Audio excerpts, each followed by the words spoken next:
Larry's birthday keys, no solitude gone when the time comes. And I'm covering the clock when the lights off, rolling in the it's the reason I can't die, and it's been pleasing myself time. Maybe it's the real reason I can't cry. Walking in the dusk with pale skies, so please don't, please don't.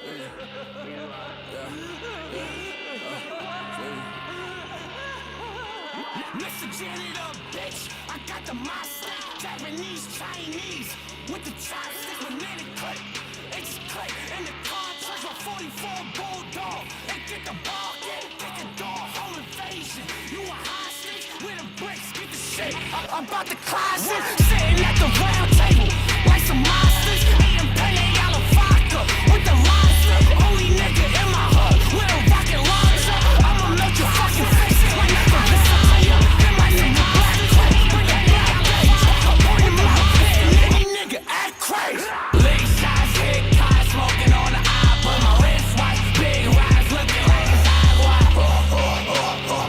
bring the cash out, slide down, 30 Mac out, fuck a bitch, then she tap out, made a middle in the crack house, bring the cash out, slide down, 30 Mac out, man, my bed for the lies on his face, calling out on the hop on the block, calling out on the side, move the big boss, calling out on the roof, out the top, red top, blue top, no top, chest, switch spot, lit shot, set, shot it so top, burning on my wrist, hot, big, what's in 10 drop, bullet in the car, dirty diamond, look like crap rocks, right off on the roof, with a shot, electro darts, down off on the roof, red beam, electro talk, leg shots, hit cars, smoking on the iPod, my wrist watch, big rides, looking like it's agua, bring the cash out, slide down, 30 Mac out, fuck a bitch, then she tap out, made a middle in the crack house, bring the cash out, slide down, 30 Mac out.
I got that bounce with me, bounce with me, bounce with me, bounce with me, bounce with me, bounce with me.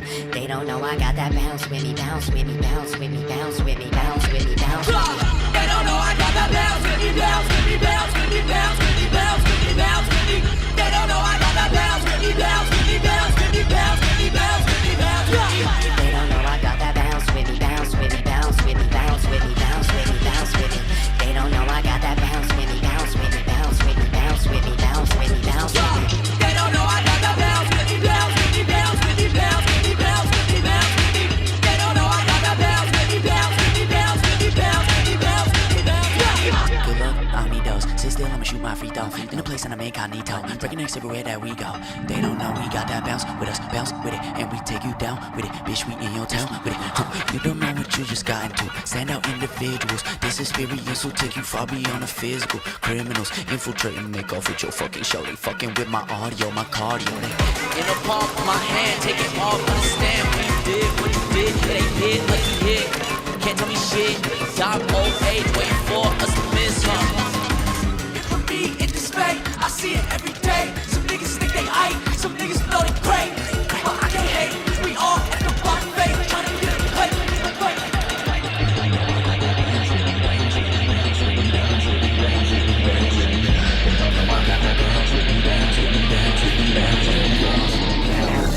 They don't know I got that bounce with me, bounce with me, bounce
Yo, yo, yo. Yo, yo, yo, yo, yo. Yo, yo, yo, yo, yo.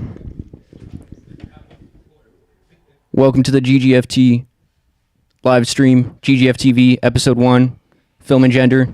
I'm MOMSDEADMAC. I'm going to DJ for you a little bit.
Mind on cake.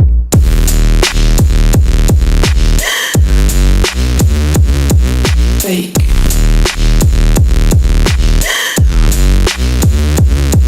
Fake.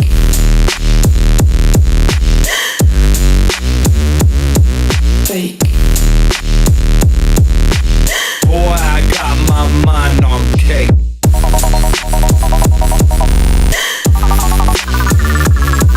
Fake.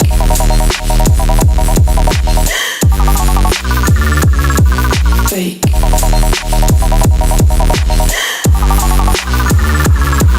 Fake.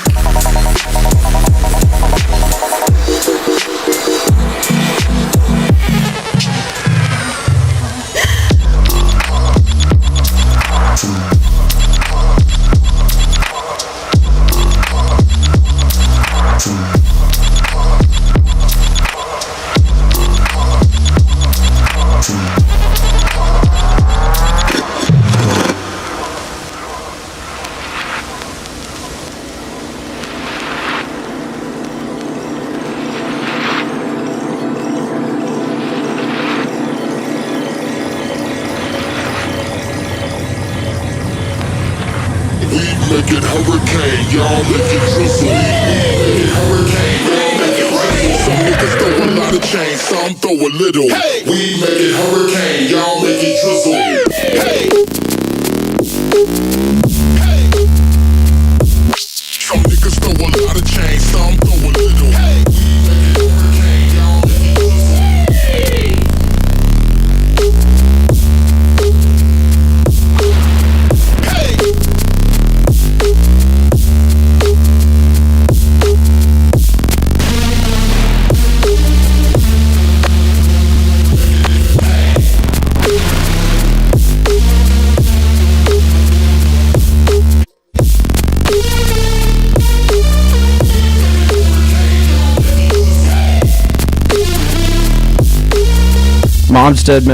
MOMSDEADMAC back on this. Whoops, that was way too loud. Alright. Just gonna DJ for a little bit more. We'll be switching over to the film and gender associated content around 6:25.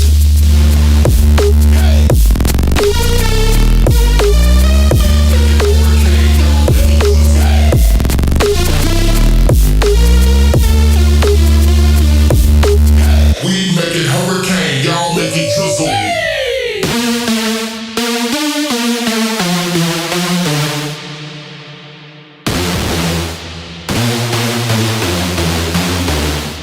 Some niggas throw a lot of change, some throw a little.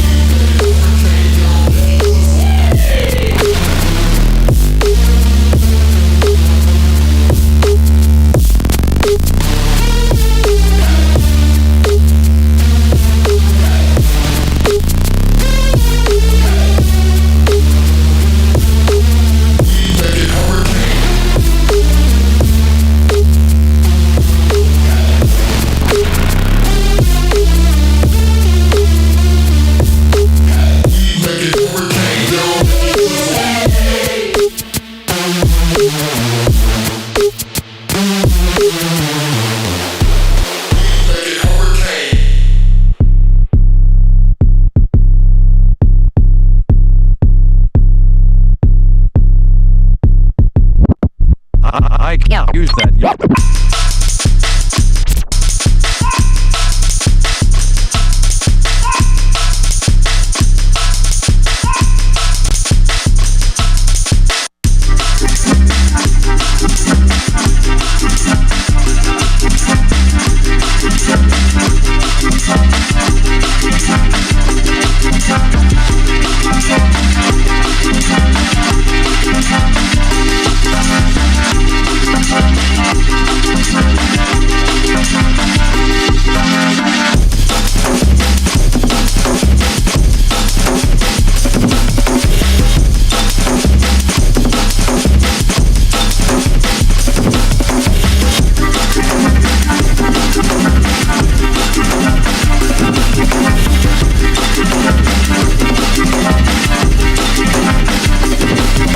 This is that Dialog Talk secret unreleased track we got here.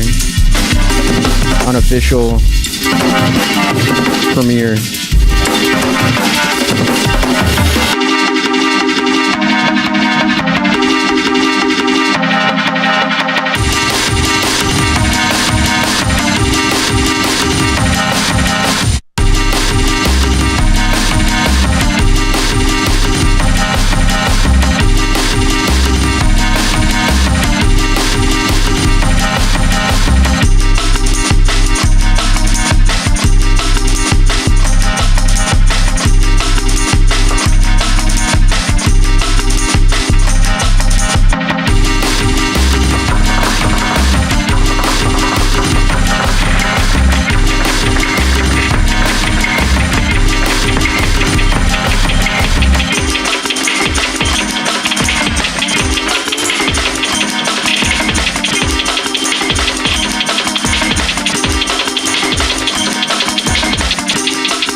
Hello, everybody. Hello.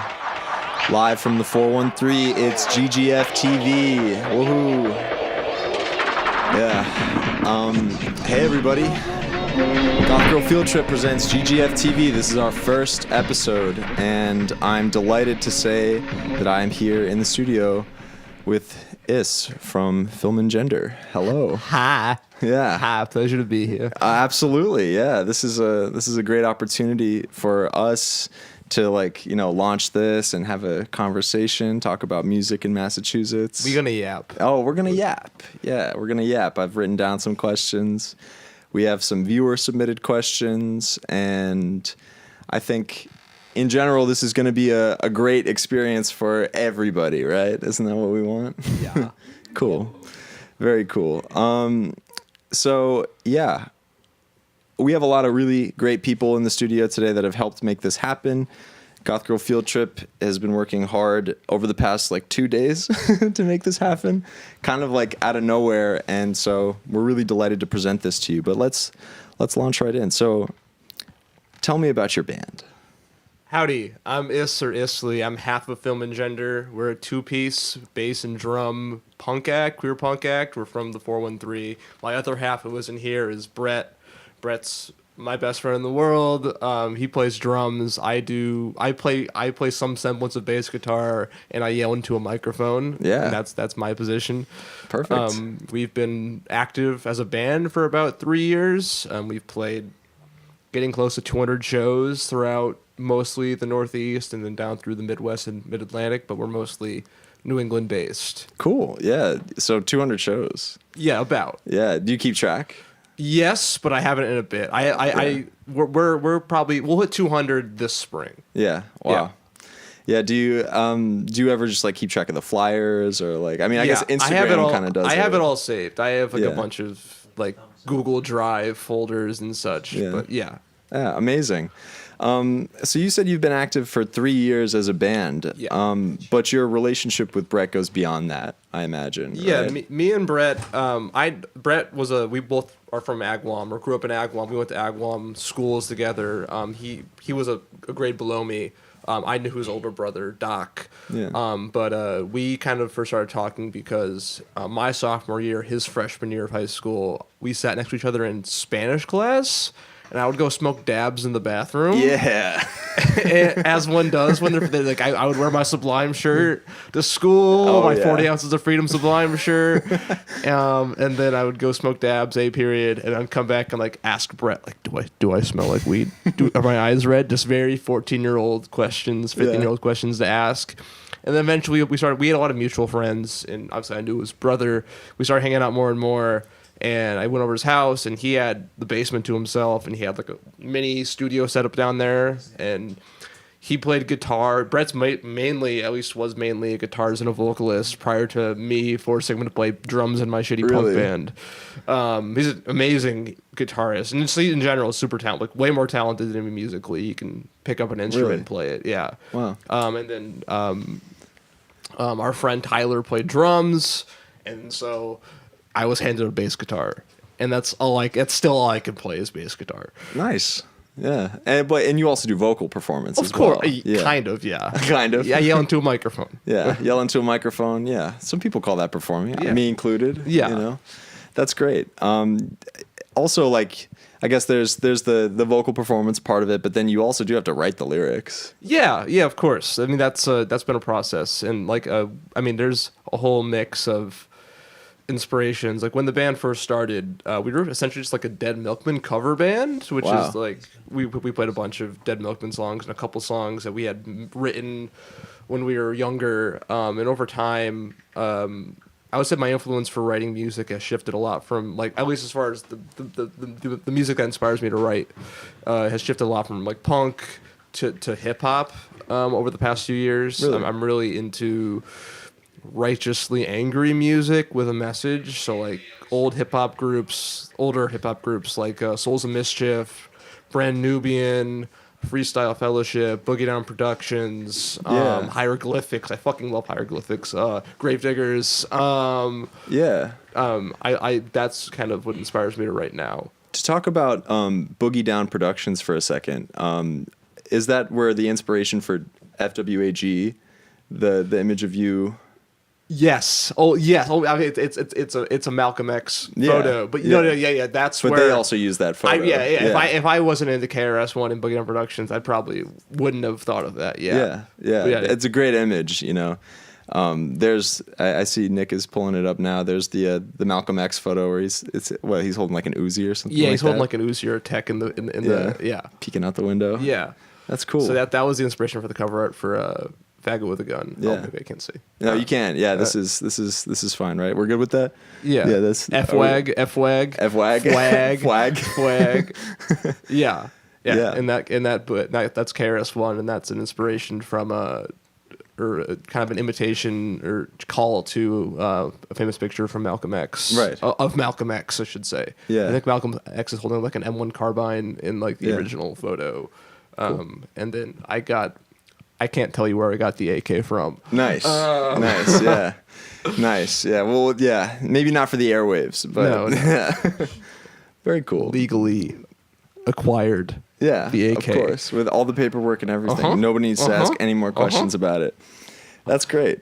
Cool. So your musical background, then you say you only play the bass. Like, when did you start to play the bass? With Brett in his basement. Really at first it was just like they all played music, and I was like, I want to. Like, I just sit on the couch and like watch them. So it was like I wanted to play bass, and then this was like, to put like a date on this. This is about 10 years ago now. Yeah. When I was in high school, so like 2015, 2016. Yeah. And then we started the first band I was in, I was with Brett. It was me, Brett, and Brett's older brother Doc that I mentioned before, and it was called Chimneys, and it was very first band core, like pop punk, like Mac DeMarco covers. Trying your best. Oh yeah, but it was we were young and having fun. But and then I left that because I wanted to do more punk based stuff. Maybe 2019, and then I just kept practicing bass in that time, and then COVID lockdowns. One of the first, and then after me and Brett got vaccinated, one of the first things that we did, actually the first thing we did to spend time with each other was play golf. There's a different path in life where I was actually really good at golf, and we're just playing golf somewhere, and none of this exists. Yeah. But luckily, we were both awful at golf. Thank fucking Lord. And so we just started jamming in Brett's practice space that he had that we're still in Chicopee. Yeah. And also, once again, all I could play was bass. And then Brett had and it's kind of hard to jam just bass and guitar. It's like not impossible, but it's a little more difficult. And Brett had wanted to play drums or just have an excuse to play drums before, and he was using Doc's drum kit because Doc played drums in Brett's other band, and we were just having fun, like doing Dead Milkman covers and like some songs we used to play in his basement when we were in high school.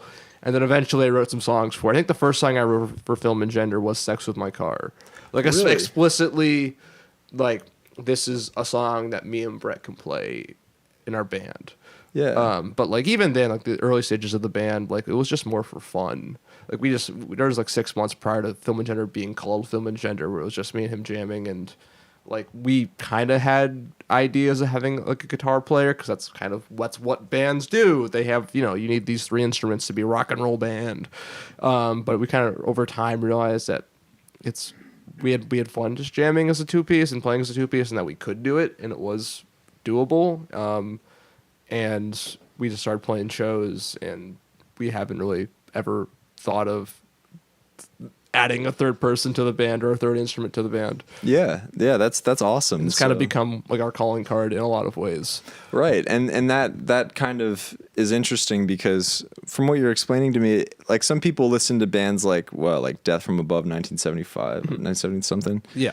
And that's like just like a straight like dance punk like duo of drums and bass, but for you it was more this thing where it's like, well, we don't have any other options really. Yeah. So like why try to force it if it already feels good? And like I've mentioned a lot of our first songs were Dead Milkman songs, like did covers, and the Dead Milkman, especially like their early stuff, like it was kind of like in the vein of Primus. There was a basic guitar, but it was very like bass driven, the riffs. So like doing these covers was like I could just play a bass riff. I could find the tabs and it would work. And then I kind of carried that over into writing my own songs having like just the bass lead and having no guitar there. And I think that also influenced like Brett's drumming, not having any instruments just having the bass to go off of, and how he drums is very predicated on rhythmically matching whatever the riff or bass tone, whatever the bass, whatever I'm playing, and with the vocals and such. There really isn't that other noise that a guitar / two other guitars / sometimes three other guitars other bands have create. And he's a guitarist himself. Yes. So it's almost like he's injecting that into the drumming. Absolutely. Interesting. Yeah. Yeah, interesting. That's something I didn't necessarily pick up when I was listening, but like now that you're explaining it to me, it does feel very full, and it is because of like those punctuated moments where it's like, well, there should be something here, so hit a crash or something. Yeah, it's like I feel like for like a punk band, like Brett's drumming doesn't fit what a punk band does, but it works for reasons that I'm not musically inclined enough to say or explain really, but it does work. Feels good. I've played with other people just jamming, and they've tried to play songs, and like they've tried to go more traditional, heavier music, bunch of drum fills, and it's cool. It's fun. It's cool to hear it that way, but like it doesn't quite work for most songs in a way, once again, for reasons that I can't quite articulate in my vernacular. Sure. But it works for you. It works. That's so hard to find. Yeah. No, yeah. And like also it's a tip to anyone out there looking to start like a band, like, or any creative project, the less people you have involved, the easier. Like just like having like, hey, like here's this show we got offered. I know I'm free for it. Brett, can you do it? And then like boom, less instruments to carry around, like Brett's my best friend, so it's like there's no ego there, but like less egos to manage. It's if it's communication's way easier. I don't know how people with like 4 people in a band. I can see 3 people in a band. I can like kind of picture that in my head, but I couldn't imagine having 4 little and like 5 or 6 pieces in a band, like getting everyone together and like driving them and getting all that fucking all those instruments like on board with the vision too. Yeah, like I couldn't imagine. Yeah. Like hats off, but not for me. Yeah. I think like my cap for any creative project ever is like 3 people. Yeah. Wow. Very interesting. And do you feel like it's because you like the sound of it being more like raw? Because I feel like your music's really raw. Like that's like a word that immediately comes to mind when I like think of like the sound of Film and Gender. Is like I get this like raw, really driving sound that couldn't really necessarily be achieved if there were a ton more sounds, like 5 people in the band. You know? I don't know. I like rhythmic music in general, music that makes me move and makes other people move, and like whether it really doesn't matter the genre. Yeah. And I think literally just being a rhythm section with someone yelling over it is just what I like to make. My brain, that's what, like, I don't make punk music because I want to make punk music. It's just like what my brain writes. That's like when I sit down to write music, it comes out that way. And a lot of our stuff isn't like, kind of doesn't necessarily need to be punk per se. I mean, punk's a weird genre where it's like I call it a protest genre, where it's like anything that kind of has like a guitar and drums in it that doesn't quite fit into like another like a metalcore or a metal or like a screamo, scrams. Like they kind of just like, if it doesn't really fit succinctly in one of those other pre-established scenes / genres, they just call it punk. Especially if the vocals are anything like yelly. And not quite screamy. Yeah. Right, because there's like that scream performance that, of course, like of extreme vocals, but then there's like that yelling sound. Exactly. Yeah. Yeah. I get that. Yeah. So you mentioned your process with writing music, and it made me wonder, when you write the songs, are you thinking riffs first, or do you have like this lyrics first? Lyrics first. Yeah. I mean, I pick. I pick, like, I'll just kind of write it down like it's, I don't know, let's say like it's poetry, but like, but yeah, like I write like a verse. Usually starts with like, I just write a verse or a chorus, and then I try to find a riff that matches that chorus or that section of vocals I've written well. And yeah, like a lot of times, like when I'm like kind of messing around with the bass, like I'll find things I'm like, oh, that's cool. Let me try to incorporate that into, if I can incorporate what I just did into a song in the future, I'll write it down. Like not write it down, but I'll note it. A lot of times, like there's things that I'll kind of jam on, and then like a year later, I'm like, I remember like this would sound really cool in this song as like a breakdown, or it's just like a transition. But it's for like songs, for literal songs that like that we're gonna play live. It's 90% of the time vocals first. Wow. Yeah, I feel like that's a little more rare. Do you talk to many other people where you feel? Yeah. No, I mean, no, I that wouldn't surprise me, I guess, but I feel like, I mean, I write most of the music, so it is kind of just like me, and I find writing to a I find when I like write a cool riff, but then try to write to it, it's like impossible. Really? Because then I'm just like stuck. I'm stuck trying to squeeze a message into vocals. I mean, squeeze a message into this riff, and then like the shape of the puzzle is already set. It's stiff, and if I have these pieces that I really like, I can't really fit them in there. That's interesting. And so when you're writing the lyrics and they're like done, do you feel like they have like a beat to them and like a meter in that same way that poetry does? Yes. Yeah. That absolutely. And that informs the riff. A lot of times, like I'll write something and I'll write like say 2 verses and a chorus, and just like as the lyrics get like 2/3 of the way done, and then I throw it to Brett, and then like there's like internal rewrites of just like, because like I am always astonished in a good way with how Brett drums the things, and like I can have in my head like, oh, it's gonna sound like this once Brett plays, and he plays it, I'm like, it sounds completely different in a great way. Yeah. And now I can like, and just like hearing what he does for fills and completely can like jog my brain of like, oh, never mind, I'm taking this in a different direction, or like this needs. There's times where like I've written songs and I just like take out entire verses because of or entire like sections of the song because of how Brett drums to them, and we find like a really cool breakdown section where I'm like, I want more of this. And I'm really big when writing music. I think it's always good to write songs that are on the short side for what the kind of music I make. And I always want to leave people with wanting more than making them like, when's this fucking song gonna end? This is the 4th chorus. Like, yeah. I think that can make it difficult to deliver like a more complex message, which I've run into that issue where it's like, I want to write the song about this like pretty complex issue, but like, how do I squeeze it into like 12 lines and then 1 4-line chorus? Right. But that's the fun of it. Right.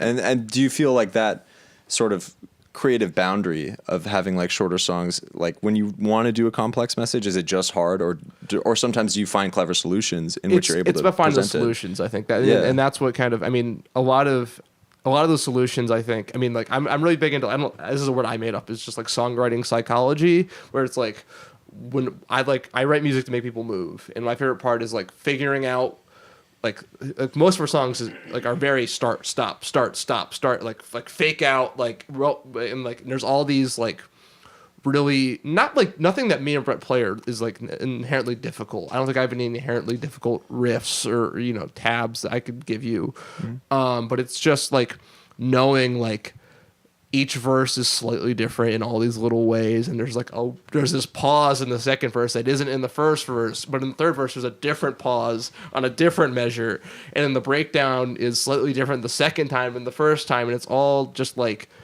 it's more of a memory game, right? Of remembering all. It's not just like verse, chorus, bridge, chorus, end, and like, yeah.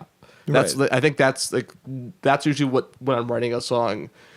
I'll start with a very basic, verse. This is riff 1, riff 2, verse, chorus. It's a structure, and then it's just me kind of finding ways to add those little curveballs in, and like ways to stop, and ways to like that I can during a performance, like get out in the crowd and kind of mosh while I play, and during a breakdown, yeah. Right, because earlier we were talking, and you mentioned that live performance was just a huge part of this project. I mean, that's why I do this. I mean, that's why my Brett does this. Like, like recording and releasing music is really fun, but it's not why I make music. I do it for the community, really. But like, you know, I have fun playing live shows and seeing other bands live, and I think like our selling point is our live performances, and I think like really understanding film and gender, you need to see us live. You know, I think like listening to our music on Spotify or whatever streaming platform is cool. And like I'm very grateful to people who stream and listen to us, but like I want to see you at a show, right? If obviously if you live far away, that's harder. But you know what I mean. But you go on tour. Yes, yeah, we're going on tour. Quick plug: April 2nd to the 12th. We're doing Western Mass, then Albany, then Boston, then Connecticut, then Providence, then New York City, New Jersey, Philly, and then a couple shows around the DMV area. Nice. 10 shows in 11 days. Ooh, yeah. Pumped. 10 shows in 11 days. Yeah. Wow. We're doing we're on tour with Anita Velveeta, who's a really great, like, I don't know, I'm not great with genres, but like a queercore, breakcore band from Minnesota. They're really great. Yeah, I'm familiar with Anita Velveeta. I believe I saw like some TikToks. Yeah, it makes sense. Dissociating in a Starbucks. Yes. Yeah. Great stuff. Yeah. And like even some like DJ content that was really cool. Yeah, like mixing like Aphex Twin with whatever. Yeah, you know. she dabbles into that, and like that's cool because we've played with her on our last few tours when she comes to the Northeast, and those times she was solo, and this time she's bringing a full band. So I'm like, I haven't seen a full band with her, so I'm really pumped to see that. Yeah, that's awesome. What a great match. How did you get connected to this person? Just playing shows. Just playing. That's like that's the number one rule of any kind of creative. I mean, underground DIY creative. It's just you have to network. You have to go to shows. Even like you have to go to shows. You have to talk to people. No one's gonna know who you are. And you're not gonna know who's who unless you find out and you make sure people know who you are and what you do. Only one way to do that. Exactly. You just got to be there. You got to be part of the scene. 100%. Like you can send 1,000 emails, 1,000 Instagram DMs. Like it's just words. Yeah. Yeah. That's great. So even to call this back a little farther, you mentioned how like when you're writing lyrics specifically, you like have the sort of beat in the poetry, and then you inject in these moments that you think of like for a live context. Yeah. Right. Like what else goes into the lyrics? Because I actually like have been listening all week, and I wrote down some lyrics that I just am so curious about. But I want to let you to preface that first. Like what goes into your lyrics? What goes like it just however I feel. I mean, I try to be like really. I get really annoyed in music when I listen to music and like when people use too many like allegories and are just kind of like too shaded about how they actually feel. Right. And like I say it how I hate this. This sounds like really, I don't know. Like, I don't, but like I say it how I see it and how it comes to my brain, and like it's very direct. And I'm not someone who like looks like I don't like the search for a metaphor to explain something when I can just say, this is what I feel. But yeah. The world is full of people who eat a lot of rice and beans. That's actually a Dead Milkman cover. Yeah. So that's an exception. Yeah. I just had to bring it up. So you actually said that. So Funny Cars, right? Yeah, that's a Dead Milkman cover. That's a Dead Milkman cover, but you have two other songs on this release that is named, Sucks My Car in City Hall. Yeah, Fruit and Dairy, sorry. Yeah. Dyslexic. It's okay. Yeah, that's my problem. I forgive you. Yeah, thank you. So, for your originals, let's all go burn down City Hall. Yeah, so that was, I'm from Agawam, and that was really from like a long-term like hatred of Agawam local politics, and like Agawam's like a white flight town, like from Springfield, where it's like a really like really surprisingly conservative town, or like a larger town, and like what's otherwise like a really progressive area, and like their incompetence of building any, like Agawam's just a fucking wasteland of like any, like nothing happens there. There's fucking Six Flags, The tank. there's the tank's cool, but like it's only because of the people that go in there. It's not because of the tank itself. Yeah. And like Agawam is very famous. Famous is the wrong word, but it is like always bragged about like being in whatever, having like a surplus of funds, like as a town, but they never fucking do anything with it. And like they've been trying to like fund making up a kind of a walkable downtown area in Agawam, and that's been like something they've talked about for years and never done it. But they spent like $15 million on new football fields. Okay. Of course. Yeah. I like you can look at me, I fucking love football. I love NFL Sunday, baby. I'm watching all day. Nice. I love sports. Like I'm a big NBA head. I've gotten into football recently. I grew up watching NASCAR every fucking Sunday. I love that. Phoenix just happened. Oh yeah, Yeah. Vegas this weekend. I Yeah. fucking love NASCAR. I got F1. I love like Nice. I'm really into athletics. Like I played. Cool. Yeah.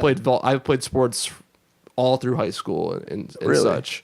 But like yeah, like, that's where the priorities of the town are. It's very like conservative, surprisingly, given the area we're in. Yeah, so like not a lot of money to the arts is what I feel like. 100%. Yeah. Hadley's a lot like that too. Yeah. These places that are like, I mean, Agawam is like obviously over a bridge from Springfield, white flight town, as you've described. Yeah. Yeah, and then for like Hadley, it's like similar because like there's these college towns like Amherst and Northampton. You're a sandwich between them. Yeah, and you're sandwiched between them, and it's like all the money that could be going to the arts that Amherst is doing or Northampton's doing, it's like all that's lost on this little backwards place.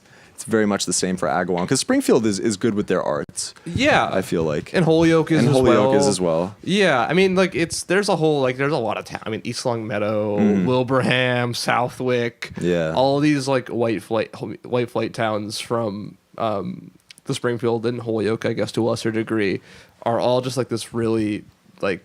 They have a bunch of wonderful stroads, like like same thing with like in like South Hadley and Chicopee, where it's like these, like there's nothing to do, Right. and it's because of, I mean, You can't walk anywhere. you can't walk anywhere. No, I mean I grew up like really close to the high school in Agawam, and like nowhere was walkable. Like and you look like a weirdo walking down the road. Like you're like someone like walked past my house on the sidewalk. I'm like, who the fuck is like why is someone on the sidewalk here? Like, Are you in trouble? yeah, it's like weird, and like that's how I grew up. I grew up in like a really, I want to say like a really conservative household, but like a pretty conservative household. Like I mean, some parts of my family were like incredibly conservative, and like like it really was because I was actually after graduating high school, the original plan was to go to school in Missoula, Montana for neuroscience. Wow. And then I got cold feet, like going to school that far away, and also just not wanting to go into a ton of debt. So I pivoted last second and decided to go to Stick in Springfield Community College. And then like honestly, like if I didn't do that, like I don't know if I ever would have like fully broken free of like that kind of conservative, like I mean not with that, like it's it's still kind of to a degree like a part of me because that's how I was raised. Sure. But like like being in classrooms in community college where I was in the minority as a white person, when like in my graduating class of 400 people at Agawam High School there was less than 5 people of color. And kind of like exposure therapy, I guess, is like the lack, like I'm not sure if that's a great term, but to describe what I'm trying to, but like really joggled my brain in a lot of ways, and pushed me towards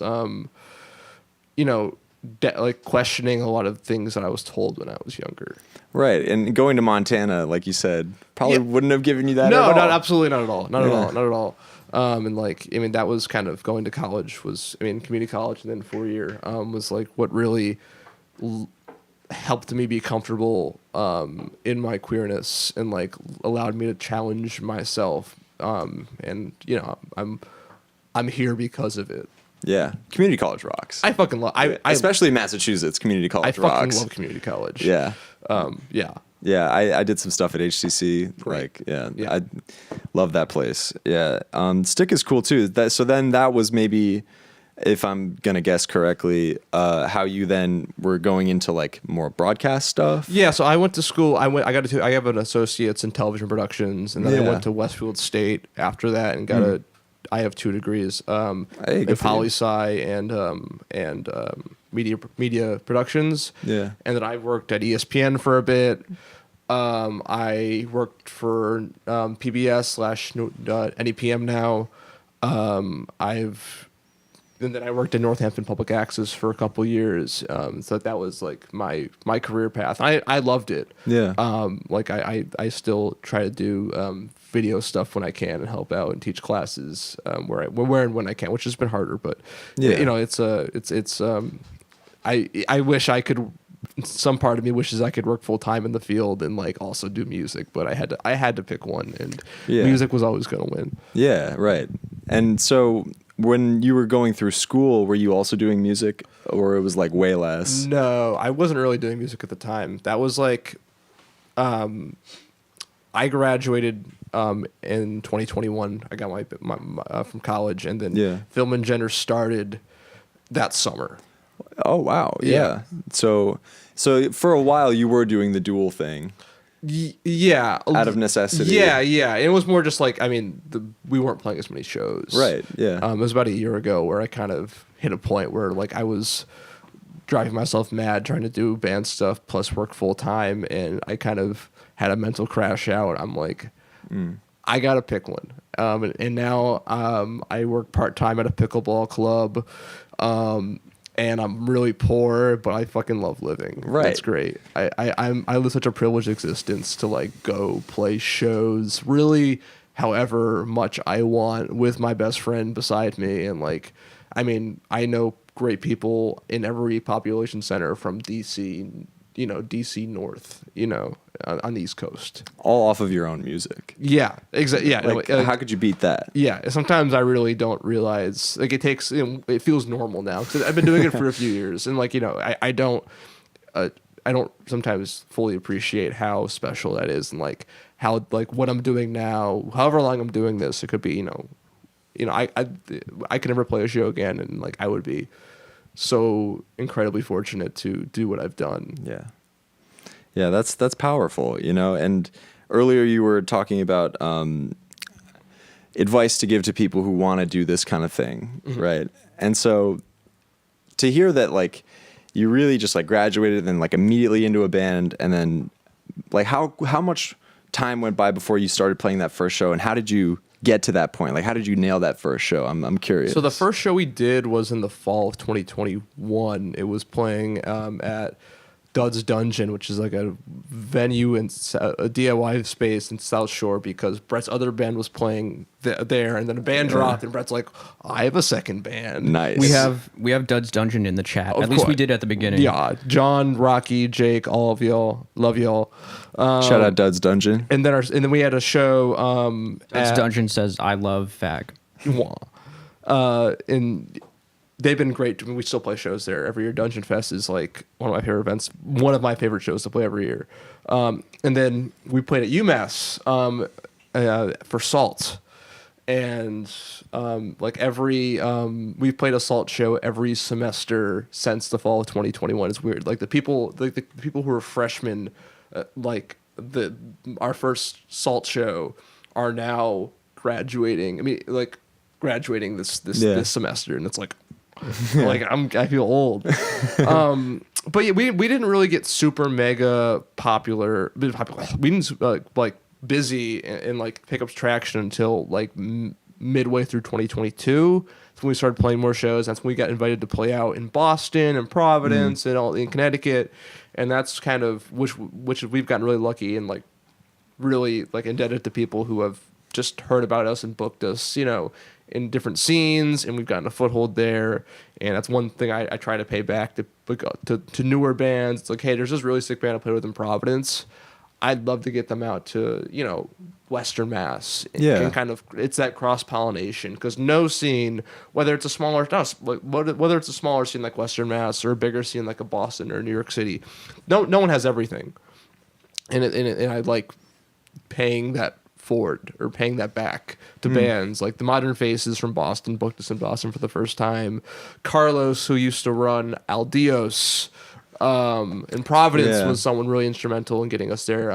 There's a band called the Ambulance Chasers who got us into New Haven. CZR Entertainment, Zeke, she got us into Albany, and just all these little things like that, you know, where if they hadn't taken a chance, so that's just like believed in us, we never would have gotten like to be in those spaces.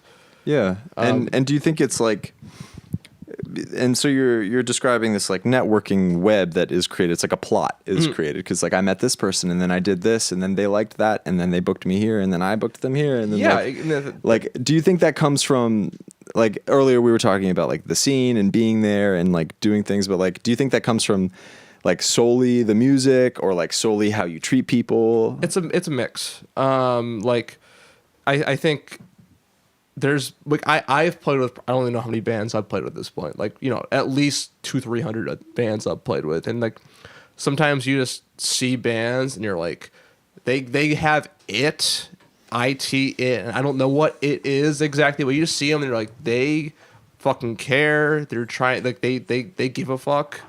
And also, like, which is important, they're good people, right? You know, like you know, they get to shows on time, they play respectable set times, you know, they're cool, like they're a cool hang, and I can depend on them to say, hey, can you play 20 minutes, 25 minutes, and they'll play 20-25 minutes. But like, it doesn't really, like, I don't.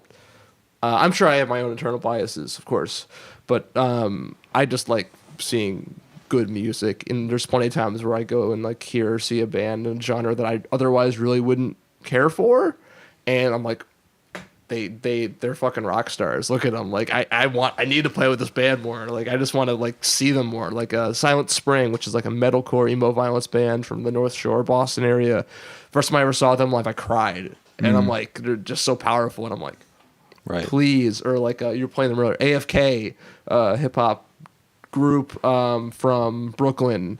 We saw them, we played with them, they were on tour out in Boston. I saw them, like, these people fuck, they care, like, you know, and their music's really good and they're like a good hang, and I'm like, I want to play more shows with AFK now. That was the first example that came to my head when you said like the was AFK, and also Abacia, who they've been on tour with. Yes, they were great. We played with them a couple months back when they were on tour. Yeah, Abacia was also excellent. They're so good. They were crashing here in this room for that weekend. That they came straight from your show, I think, here, and just like I'm blown away. Like, I mean, I liked their music before, I was into them, but the live performance just upped it so much. Like, I don't know, had you heard their stuff before playing with them? I listened to it a little bit prior, but like I try not to spoil a band. Yeah, you know, and not their recorded stuff is excellent too, but there was something about like the live energy. Like that's the only way to experience those bands. That's 100% amazing. Like I watched them turn. Like we had like a real small crowd in Vermont when we played that show, and they just made a intense feeling mosh pit with like 10 people in the room. Magic trick. That's a magic trick. So literally, it's a gift. Yeah. And it's something that like not everyone has or has yet. Right? Yeah. And like not every like creative project has in general. Definitely. You guys kind of have it though. I mean, like every show I see almost every person in the room two-stepping like every. I don't know. Like I don't know how. I don't know why. Like they're just like I give a fuck, and like when I play a show, it's my goal to make sure everyone knows, you know, that I care more than everyone who played before us and everyone who plays after us that night. And whether that's the Kobe Bryant mentality. I kind of have like not like I mean like I it's kind of like that, like how Michael not like how Michael Jordan, but just having like wanting to be the best. You know, even though it's not a competition, it really isn't. But like if I put it all out there, number one, the crowd they're gonna take my energy and hopefully throw it back at me, and it's like ping pong. It's great, and hopefully the bands or pickleball. And then the bands after me, they have to fucking match that, or it's gonna show they don't got it. Yeah. And likewise, like when I say like seeing bands that have the it factor, I know if I book a bunch of bands that have that it factor, if they play before us, then like I gotta fucking go all out because I know I know they're coming in full force, and there's no way in hell that we can play a fucking half-ass set if AFK is playing before us. Right. Yeah. It forces you into that like growth position. Exactly. It's like, wow, how do I like put more in? Like, yeah, and like playing with people who are like on a similar like level or sorts of like bring a sort of like a similar energy, whether it's like a hip hop group or a screamo group or another punk group. Like if your music makes people move, I want to play with you. I want to collaborate, and I want to just see you, and I want to move to your music. Yeah, definitely. Because right, like when people are moving at the live show, like that's one of the clearest indications of like approval. That is the seal of approval. Yeah, like you can like applause is cool, and I get not everyone's comfortable or like not even people like can dance, and that's completely valid. I'm not someone who just two steps at every show by any means, but like when we start and the first song is going and then people are moshing, I'm like. Yeah. And like sometimes, we start a show and like people aren't really into it yet, and then like the second, third, fourth song, people are moving. It's like, there we go. Yeah. That's a great feeling too. Like winning a crowd is a special feeling. Exactly. And like that goes like I'm really particular with how I write sets. Yeah. And I think it's like one of the biggest skills any artist can have is like reading a room, especially if you're at the first band. Like if people aren't moving yet, you got to get them moving. If people are already moving, it's you just got to not drop the ball essentially. Yeah. But also just like structuring, like people know our release songs more than they know our unreleased songs, obviously. And so structuring sets so we're not playing too many unreleased songs in a row, or like keeping the flow of songs kind of something that at least to me makes sense, and then putting in. Maybe one or two, like I call them like pit stops or like speed bump songs where it just like throws people off and it's a good reset. So when we crank the tempo back up, people are ready to go again, and we're not just like racing into a wall. Because then you're stuck like putting all our softest stuff or like slowest stuff first, and then it's like kind of just like too predictable of a set. Right. And then like also if you're just going to do a set of fast music, something I'm guilty of, like sometimes people burn out and then it's like shit, I'm just going to end my set, like make this a 10-minute set. Yeah. Because like people are tired now. Especially if it's like if you're the third or fourth band artist going on, like, and that's another thing too, is just like I think when we first started playing shows, we used to do 10 song sets, which equaled about half an hour for us, or 25.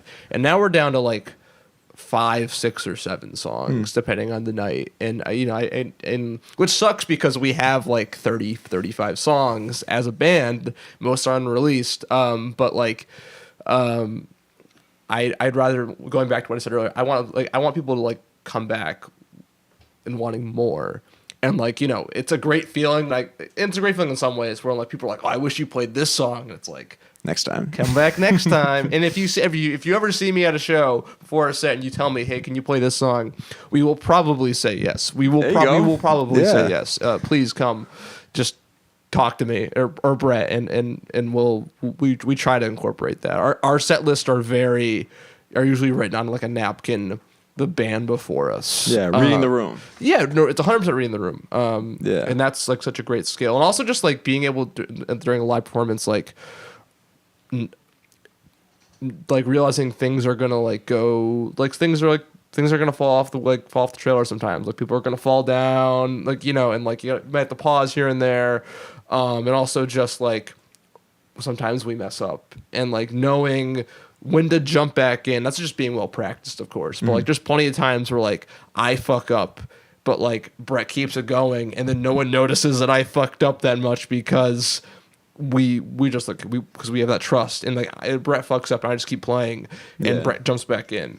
Right. The train never stops. Exactly. Yeah. That's cool. And then that takes time. Like, and also just like getting stage presence like down is something that takes time. Like, so we played close to 200 shows, and I can guarantee you show number 1, 2, 3, and 4 weren't as high energy as show 175, 176, and 177.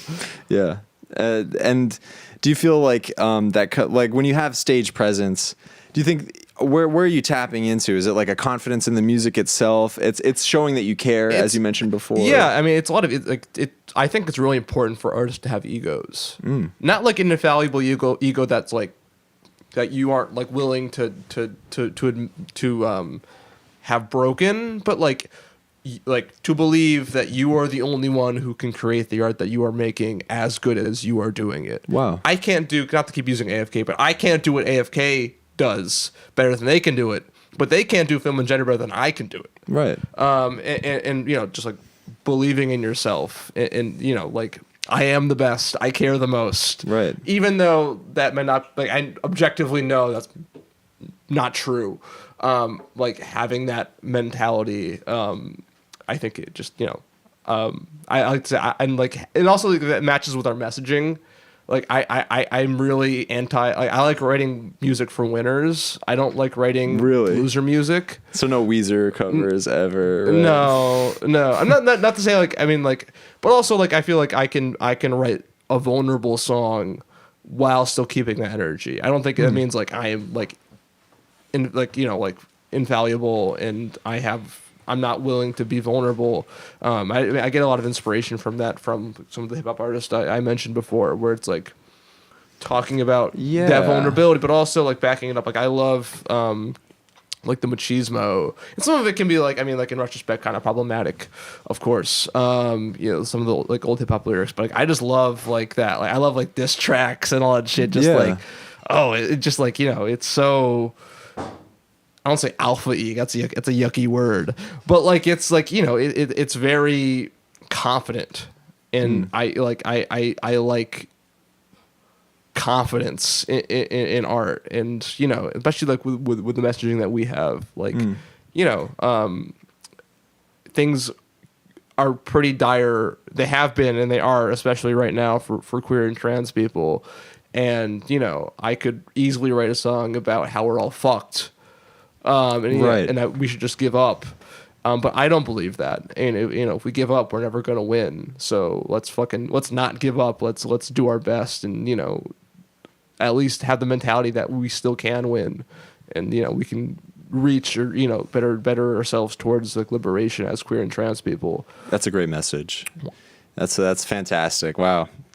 Can you believe that, folks? That's fantastic. Yeah. That's just great. I mean, I feel like that's inspiring to just like sit here and hear you say that, like to use your words. I think vulnerability, like that idea that it's like, oh, I'm so hurt and I need everyone to, hear that I'm hurt, is like, there's a place for that. Right. But then there also is like the next step where like, cause you can't be hurt forever. Exactly. No, that's an excellent point. Yeah. Like vulnerability in a vacuum is great. Yeah. Cause then like, that's how you set the table, right? But like it's taking the next step of how do I protect myself and protect the people in my community. Yeah. And that's what I feel like lacks from a lot of music, where I get really frustrated. Not saying like, I mean, but it's when artists when their full body of work is mostly that kind of music that I get really frustrated with, which because you're just wallowing in self-pity like forever. Yeah, like it's I mean, nothing gets better ever. Exactly. Yeah, I just have no time for it. Like personally, like I'm someone.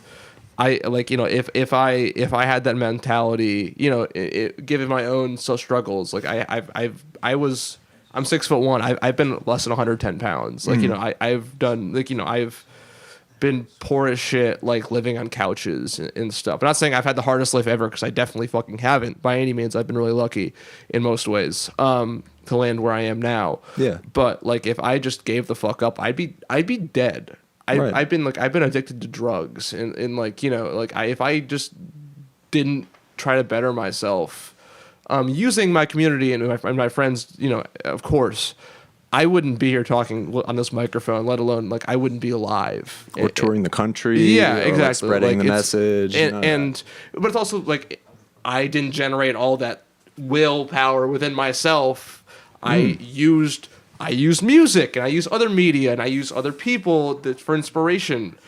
I mean, I can get like one of my favorite, I don't know, like maybe like one of the biggest influences on me in that aspect of generating willpower is like the Yakuza / Like a Dragon video game franchise. Yeah, great games. And Kiryu and Ichiban, who are the two main protagonists throughout the games, like they inspire me so much of just like these people who never give up, who are very vulnerable, and definitely like aren't perfect by any means, but like Nick, can we pull up Yakuza? Yeah. The Yakuza games? Just some footage of the Yakuza games. Keep going. Like I just like they really inspired me, and like I strive to not be like them, but kind of hold that mentality of like not giving up. Anyone's fine. Yakuza 0 gameplay full. Yeah. Just like skip somewhere in the middle of that 22-hour video. Yeah, that's a yeah. But and just like what's your favorite Yakuza game? Oh no! Don't make me, I like Yakuza 6 a lot. 6. Yeah, there's like 20 of them. Nice. Yeah. Yeah, there's a lot. It's like one of those franchises you kind of just have to dedicate all your video game time to. So rewarding. But like, I mean, they're great games. They make me cry and they make me go like, "That's badass." Yeah, right. And like, they also helped me a lot. In like, to finish my point quick, like willpower, like hip hop. Definitely that like machismo and that like that the consciousness hip hop and that righteously angry, like this is bullshit, fuck these people, like we need to do this, is really inspiring for me. That's dumbing down the messages in of hip hop in general, but of course like the artists broad I strokes. like, of course. But the Yakuza series and hip hop artists have really like my favorite hip hop artist, at least right now. I love Del the Funky Homo Sapien as a singular, like if I'd pick one rapper or one hip hop artist, it'd be him. But there's like KRS-One is great. I love I could go on. I'm not going to go on this tangent. Oh, you should. I mean, so you like the more like this, like if I had to like classify this, sounds more old school. These are more old school. I would say the late 80s through early 2000s, but I like new stuff too, to be clear. I mean, I love Kendrick. But like that's kind of my... Yeah, we're talking about your message, where you're drawing from. And that's that, yeah. And also like I feel like hip hop and film and gender, like as far as musical composition, by which I mean especially old school hip hop, is drums, a beat, and then someone rapping over it. And then film and gender is drums, my bass as in substitute of the beat, and then me yelling over it. And not that punk and hip hop, I mean, I think they're both at their best rebellious forms of music, but also recognizing that they come from very different places, of course. But I feel... But the link there is that they're both like primary source depictions of things that are happening that are wrong. Yes. Like that's what I've always... Like they're not secondary source. Like it's not like, oh, I heard about this horrible thing that's happening. It's like I was there. Like this is like a thing that's going on. They're countercultural. Yeah, 100%. And like they should. And like I feel like they're both genres that need gatekeeping. Where and like there's a lot of some people don't like gatekeeping, I guess, as a concept. But I feel like if you let everyone in who says they're punk or like, then like you wind up with like Green Day, or like you wind up on like the hip hop end, you wind up with like Vanilla Ice, and it's like like literally like people like got 'em. like groups and people that have legitimately, purposefully, of course, delegitimized these forms of art for capital gain. Yeah, exactly. Yeah, for capital gain, of course, and just because of in hip hop's case, mostly like racism. Yeah. And in punk's case, like classes, like capital class gains and just like general queerphobia, transphobia. Same shit happened with jazz. Like big swing bands, like back in like the 30s, were all just these white bands on the radio, and it's like they didn't write those songs. Yeah, and like surf music, which is like a big surf guitar. Yeah. Like that's really like a genre or sound inspired by like Mediterranean, Middle Eastern music, like Miserlou. Yeah, Dick Dale is Yeah. Lebanese. Yeah, and the Beach Boys are just like Ooh. handsome young white men, and all of a sudden they're the beach. They're the beach aesthetic. When in reality, of most of the like the original OG surf rock, surf music people from the West Coast in the 50s and 60s were not white. Wow. Were of like that kind of Mediterranean, Lebanese, Middle Eastern origin, because like, you know, it's like I think it's the sitar was like from Miserlou. That's how that strumming pattern comes from. Dick Dale's uncle teaching him how to play the sitar, and him applying it to a guitar. Very cool. But I kind of lost my train of thought from where I was before. Dakota's trying not to talk about the harmonic minor with a major third scale I'm not right saying now. nothing. I'm not saying nothing. Yeah. Yeah. But that's so what were we talking about before? Gatekeeping. Yeah, we're talking about gatekeeping, accessibility. Accessibility. maybe. Yeah, I mean, accessibility and gatekeeping are two different things. Like, Yeah. you know, everyone should have access to be a part of a scene or a culture. But if someone is actively devaluing it for their own gain, then they shouldn't be welcome in the community. Like the best way I can do that as an artist in the local scene is just not booking bands that I feel like are posers. You know, it's just like, hey, like you know, Yeah. there's not to say these people are bad people, but just like, or you know, deserve like to be bullied or anything. It's just like I don't think what you're doing has much value. I'd rather book someone who has more value, and that also means like platforming other people who like. I mean, one of the things I think I've been trying to do, but I definitely can do better, is platforming artists of color, because that's something. I mean, the punk scene is I mean, like it's incredibly white. And not like me and Brett are any exceptions to that.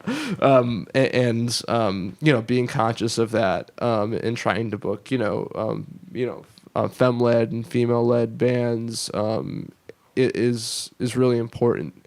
Yeah.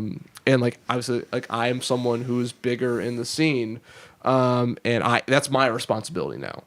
Like, you know, at least not all of my responsibility, but you know, that is... It's become one of your responsibilities. Yeah, exactly. Like, you know, if I were to ignore it... Because you have a platform. Exactly. Yeah. And it's acknowledging Yeah. that while I am one player on the chessboard, I am one of the larger players on the chessboard. And like, you know, there's humility, and I'm like, oh, I'm not, I'm just little old me, but at the same time, like, there's reality.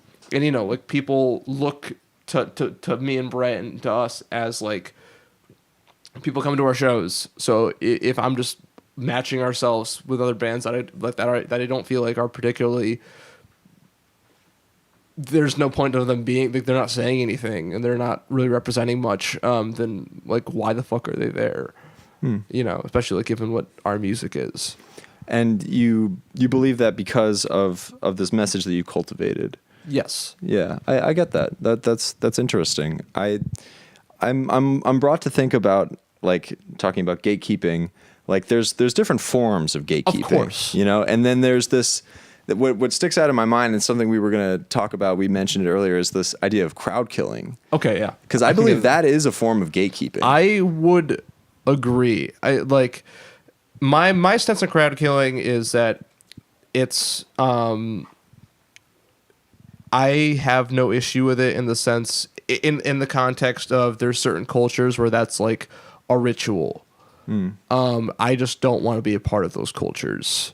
Okay. And like, I don't think film and gender is a part of those cultures. And I think it's on those scenes / cultures to, if they're going to allow crowd killing, to like police it. And that's incredibly difficult to do. And here we have some crowd killing on screen. Like, as you can see, people flailing their fists, just kind of like... Yeah. Like, it's controlled chaos is what people like to say. Yeah, and sometimes it is. Like, you know, like, the difficulty is how hard it is to really police, and like where the line is so blurry. And I am not someone, I don't like to see it at our shows. Like, people get hurt at our shows, they fall down, they bump into each other. I've hit people with my guitar at shows by accident. But, you know, and like, obviously people fall, we pick them back up. But I don't want anyone getting hurt by just being there and trying to have a good time and someone just being belligerent. So I don't love it at our shows, and I try to discourage it at our shows, but I'm not in the hardcore scene in the sense where I'm not a part of that. And I don't want to tell a different scene / culture what I think they should do if I'm not going to participate in it myself. Yeah, fair. But they should.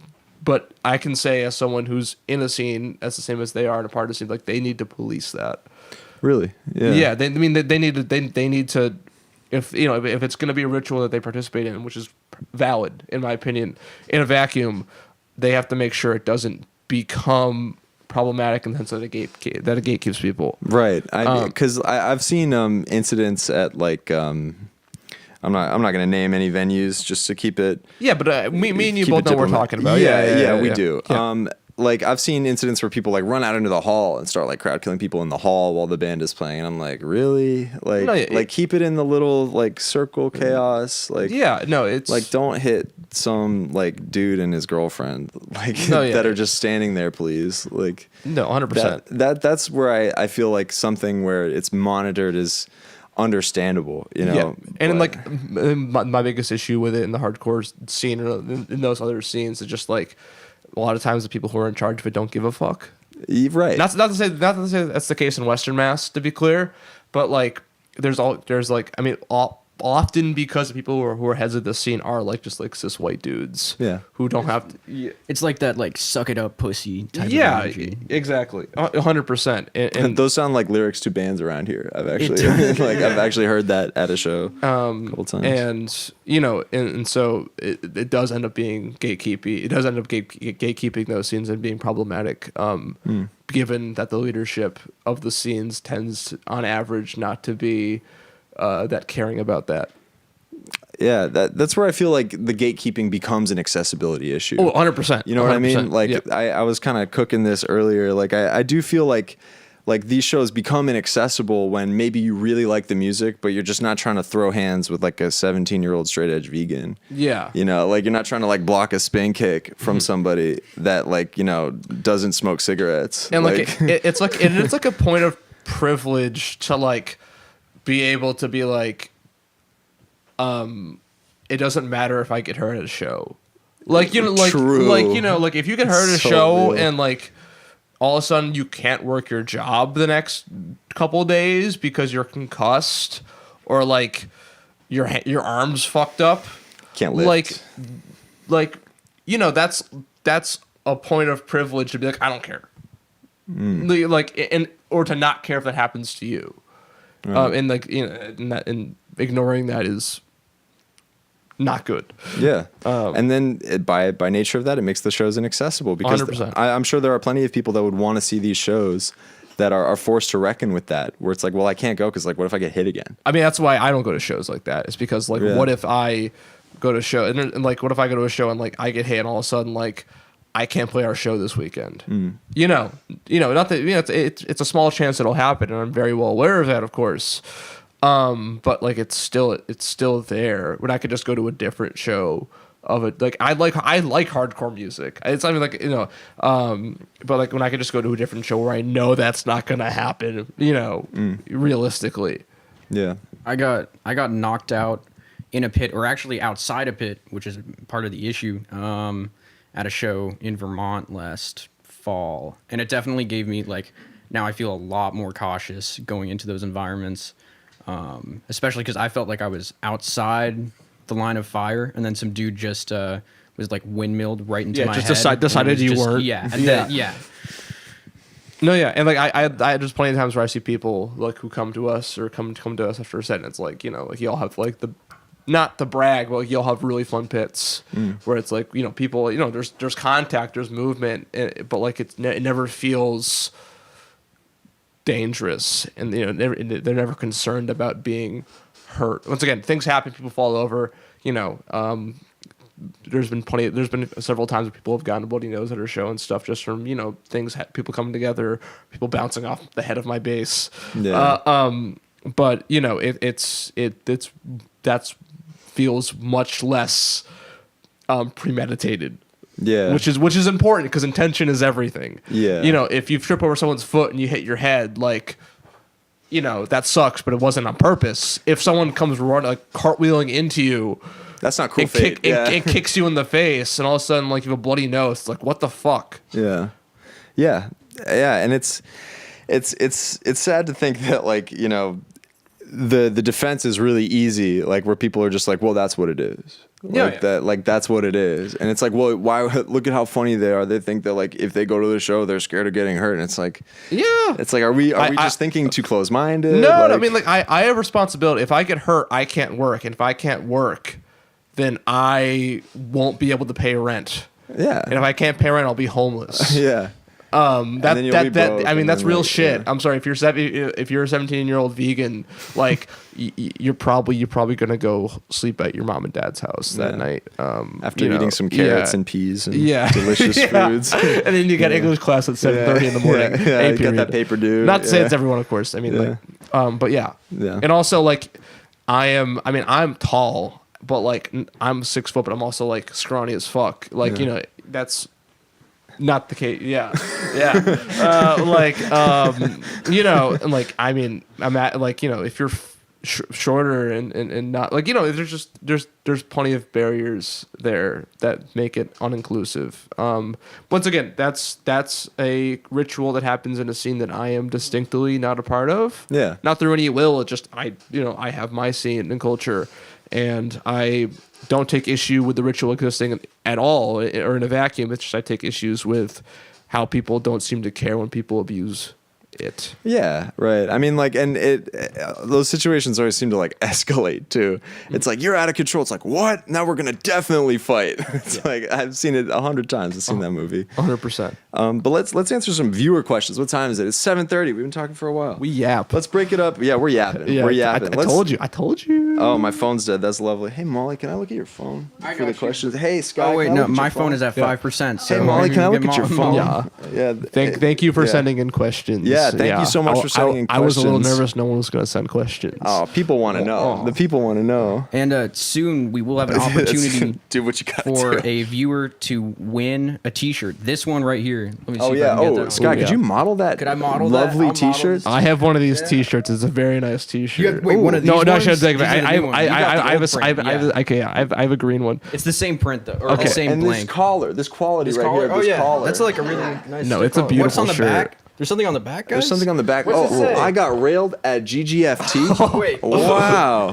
Hold on. Oh my goodness. Damn, I should have this pulled up and ready to go. Oh yeah, the soundboard. Band/artist/groups. At Goth Girl Field Trip. Oh, thank you. I got railed at Goth Girl Field Trip. Nice. Okay, so here we go. The first question, they're cut off, so I don't know who. I mean, I'm not going to say who sent them. I don't care. What's your favorite color? My favorite color? Oh, that's the homie. I think that's Trevor who asked that. Trevor of Slob Drop. Oh, Trevor. Shout out Trevor. Yeah, homie. Give me. Pull up that color wheel. 1 second. Give me 1 second. I gotta really. I love all colors equally. No. Nice. I've really been getting into the color green lately. Nice. I kind of like go. Yeah, that's a beautiful shade of green. And you have the green GGFT shirt. Yes. Yeah. I kind of like go through I like gold a lot, like a mustard. Yeah, like for like fashion and stuff. Like I'm not someone who I like fashion in the sense that I like wearing clothes that look cool and have an interesting colorway to them, and so just the more colors the better. Show off those shoes. I was looking at those earlier. Yeah, those are sick as fuck. Primaries in green, right? No blue. These are my Pro Kids, my Lithuanian Pride Pro Kids. Very nice. Yeah, but I just think using. There's all those colors out there. You might as well gotta use them all. I'm not someone who likes to. I mean, not that there's anything wrong with it, but I don't want to just dress in black and white and grayscale. Yeah. We hate black and white. Yeah. Here at Goth Girl Field Trip, we could. If you look at our merch, it's very on purpose. Not that we don't print any black and white merch, but the majority of our merch is purposefully colorful. I think of the titling of your name. Yeah, oftentimes. Exactly. Yeah, we try to that's a conscious decision. Nice. I have a black and white shirt of yours actually in the other room. I could bring it on if you want to. Yeah. If you want to. No. It's the No, iHeart. it doesn't It's exist. the iHeart. I heard FAG. No, that's just some red on that. There's some red on that. Yeah, there's the heart's red. Yeah. Okay, so question number 2. Why? Why? Why not? Yeah, perfect. Is the drummer who's handsome available? No. Are You they wish. playing Dungeon Fest 25? Yes. Do they know ball? Oh, I know ball. Oh, nice. Oh, yeah. You know ball? Oh yeah. Oh, yeah. What would they put on a baked potato? Oh. You gotta load that fucker up. You gotta Yeah, load like okay. sour cream is a must. Butter, some shredded cheese. Gotta melt that fucker. Nice. Some chives, some bacon. Load it up. Nick, could you pull up the Neopets baked potato for me? I'm trying to see that right now. Thank you so much. Okay. Is your name a backronym? What's a backronym? What's a backronym, Sky? What's a background? Why would I know? I can tell you Why the would origin. I know? I can tell you the origin of my name. So my No, it's sorry. I asked the question. Yeah. I was just backronym is when you come up with the acronym first and then what it stands for second. Oh, the name of the band. yeah. Oh, no. So film and gender was the last class I needed to get my degree at Westwood State. It was film and gender, and we kind of honestly like the acronym, like as far as FAG, wasn't on purpose. My egg hadn't cracked when we started this band, so Wow. like I was trans, but like I didn't know I was trans, if that makes sense. So like that was just kind of something we realized pretty quick, like texting each other, like, you know, the acronym exists. That's why the ampersand is there. Like the official band name is Film Ampersand Gender. Oh yeah, these are the Neopets baked potatoes. Let me see. Yeah, I don't know what these did to me as a kid, but Jeez. they've stuck with me for a the long egg. time. Okay. I like the egg. I'm a big egg eater. Every morning, my morning routine. All right. Yeah. Wake up, do 100 squats. Whoa. Because I'm ass maxing. And then I eat 4 eggs. So is 4 eggs part of the ass maxing? Yeah, because you work out and you get the protein in. Right, It builds the yeah, it ass. goes directly to where you just worked it out, I have yeah. the nicest ass in Western Mass. Whoa, big claims. yeah. You heard it here first. I didn't say the fattest ass. I said I have the nicest ass. Careful vocabulary Yeah, choice. exactly. I'm very particular. Okay, top 3 films, top 3 genders. Top 3 films. Ice Age: The Meltdown. Nice. Is that Ice Age 4? I think that's no. I think it's the second one. Well, yeah. I don't watch a lot of films. I watched what did I watch recently? What's the last movie I watched? I watched like that new Alien movie. That was all right. Romulus? Yeah, Romulus. Yeah. Yeah. I'm not for being like a videographer and such. Movies aren't really my thing. I like movies. It's just not my favorite medium. Sure. Top 3 genders. I like guys. The guys are pretty cool. I like boys. I like Shout out the boys. I like freaks. That's a good one. Freaks. And I like the its. I like the Guys, its. freaks, it's Ice Age: The Meltdown. All right, great, fantastic. Thank you very much. Oh yeah, Oh, we please. have some in the chat. At Goth Girl Field Trip. All right, let's see. Cuddle Rot wants to know, when are you gonna make more beanies? Oh, the F-Flag beanies. We have new hats coming for our April tour that aren't F-Flag beanies, but they're a little more, warm weather minded. I think we'll have the F-Flag beanies back. Do you have a picture of them we could pull up, or are those? It's a secret. It's a secret. It's part of our secret spring merch line. I've been really getting into now that we have the funds and the ability to design really fun merch, and we get all the money to make merch off of selling merch. Right. So I like to pay it back, and we sell our merch pretty much. I don't say as cheap as possible because we need to make a couple bucks off it, but usually we make for shirts and hats and stuff. We make As cheap as possible could be in anything. yeah, but we try to make we don't make as far as profit Yeah. Like it's like $3 to $5 per item. Like we that could be arguably as cheap as possible. Yeah, you know, it like- really. We just don't want to lose money essentially. Yeah. So like we have a bunch of artists who send us art all the time. We're really privileged, and I pay artists. I don't care if you send it to me and you don't want me to pay you. I'm gonna fucking pay you. Nice. Even if it's just like giving you a shirt or something, I want to pay you. But like, you know, being and like putting merch on like cool and nice and different articles of cloth. Like that shirt right there is on a nice article of cloth. It is. You know, like there's nothing wrong with the classic Gildan t-shirt. We've made Gildan t-shirts, nothing wrong with them one bit. But like I like, you know, when I go to a merch table, if all I see from a band is like black and white Gildan t-shirts or Hanes t-shirts, it's like you could have the coolest fucking art on there. I'm not gonna buy it. Like I don't need my 5th black band t-shirt. I just don't wear if the t-shirt doesn't feel good. I have so many t-shirts in my closet that I do not wear because they're on a thin little piece and the fit is awkward. It's way too long. Yeah, it's exactly. not boxy enough. I like them. Yeah, the shirt should feel nice. And it should be something that you like. You'd want to wear. Like number one, because like you know you like what the band represents, of course. But two, just because it looks nice and you can match it with outfits because that's what fashion and that's what clothing should be for. Is like it's an expression of yourself. Not only like this is a band I like, but also like it's part of me. This is like how the colors I'm using and how I'm matching them and combining them is like expresses my vibe in you know, to put it bluntly. But the F-Flag beanies would probably be back probably next winter, honestly. I'm sorry. Next winter. That's a while, but you know, you can wait. They can wait. They can wait. Yeah, they can wait for it. Okay, so I have a pretty, this is a great question. Ivana wants to know, I know you'd mentioned that college was big in your radicalization from being raised conservatively, but what was the aha moment of maybe I've been on the wrong side feel like? Oh, that's a great fucking question. Yeah, right? Straight to the point. I think just getting like being legitimately called out. Wow. For like, and not even like in like a majorly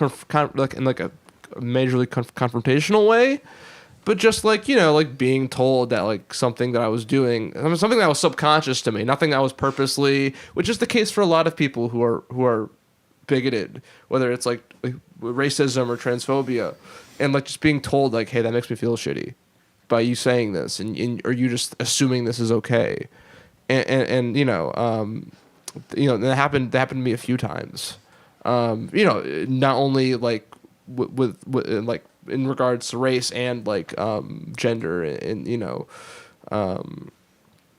and you know that really pushed me to, because I believe I'm a good person. And you know, and that pushed me to, you know, to say, hey, like I'm not doing good enough. Obviously, I'm making this person upset, and like it's something that I'm doing, and I can do differently. That's powerful. Yeah. I think me. I don't think like if someone being directly told that something they're saying is making someone upset or uncomfortable, and your reaction to that is an immediate like, I'm not doing anything wrong. Yeah. Like, you know, that says more about you. Yeah, right. Even to be so rigid. And yeah, like, exactly. Yeah. Yeah. Wow. Well, yeah, I mean, that happened at Stick when I was, you know, like, you know, once again, when I was in the minority as a white person. Right. Do you think that's the most effective way to change people's minds? Maybe. I mean, I definitely had gotten, I guess, a bit de-radicalized prior to that through like social media and YouTube and like, I mean, I grew up like, I mean, 20, like when I was 17, 18, that was like peak, not to like date myself too much, but like Gamergate era, like shit, like, you know, and like where you kind of just went down a path where like, depending on who your favorite YouTuber was in 2016, you either became a Nazi or you became like a faggot. Like literally, which way? Literally, and I'm not joking you, if I was subscribed to different YouTubers, like, again, I don't know where I'd be. Shout out YouTubers. Yeah, shout out like YouTubers not being reactionary, awful people, and just like name a few. Oh, I don't. Oh, God, who did I listen to back then? Yeah, is this too hardball? That might be too hardball. I don't even like. I don't know. Like. I mean, I know like FD Signifier.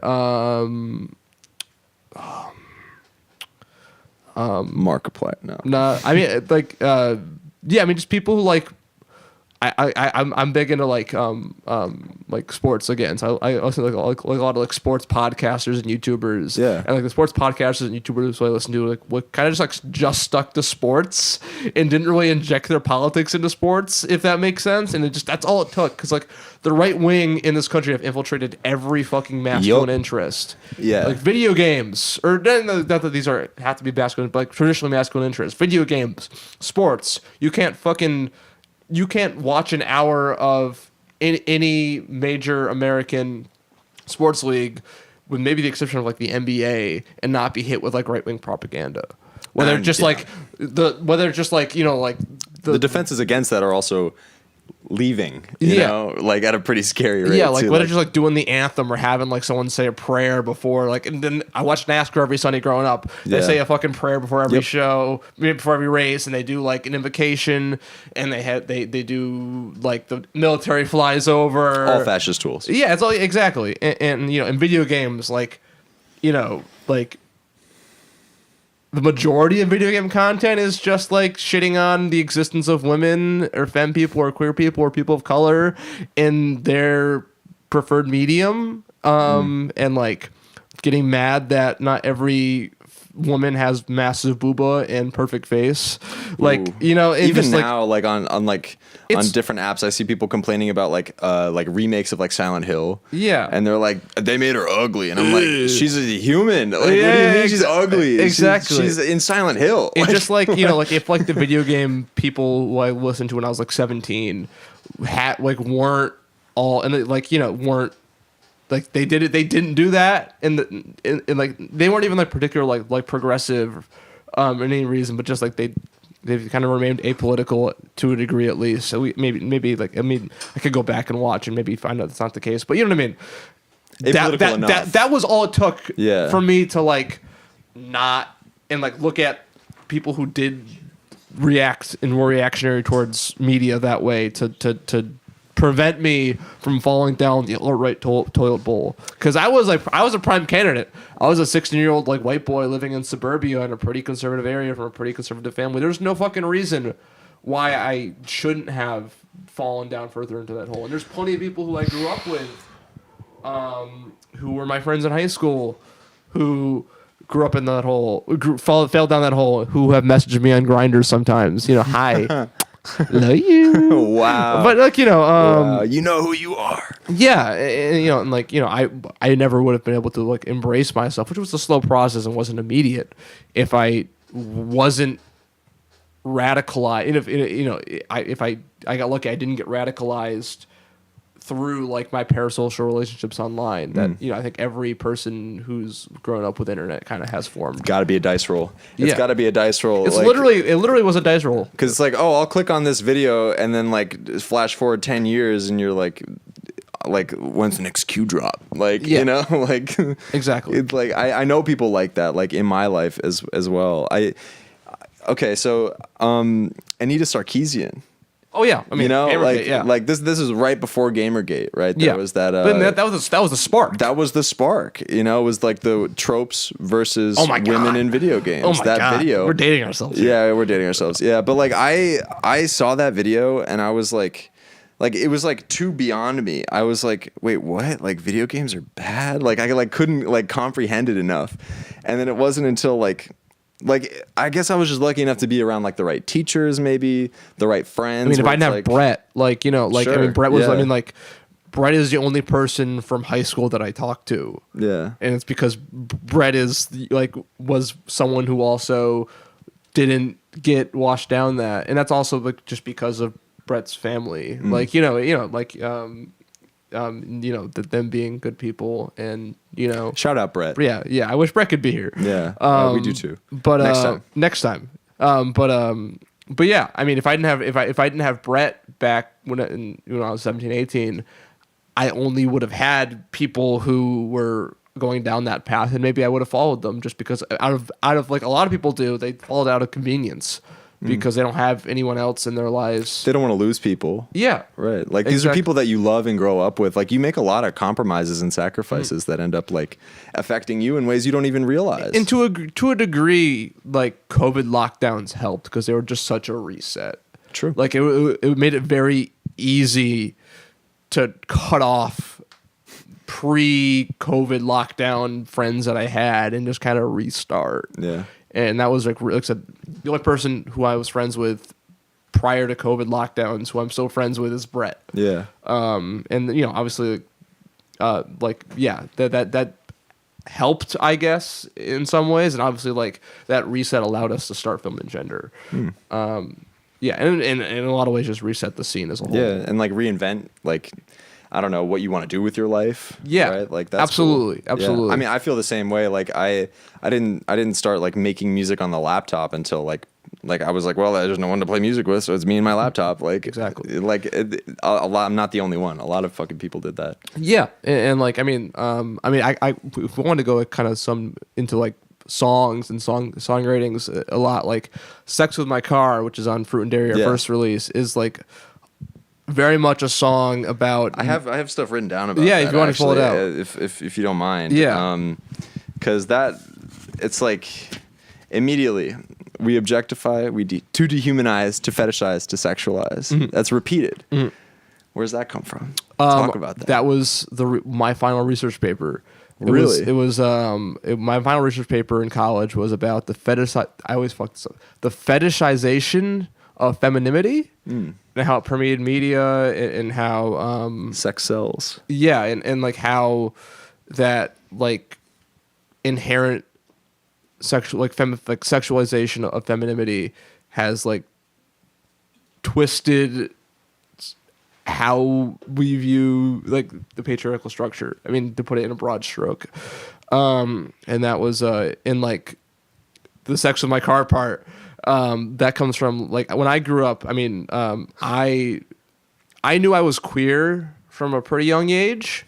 When I was like 15 or 16, when I just like first experiences with sex were very just like, this feels weird for reasons that I can't describe. And like, I'm a stupid kid and I have no references, of course. And of course, in retrospect, that's like gender dysphoria and body dysmorphia.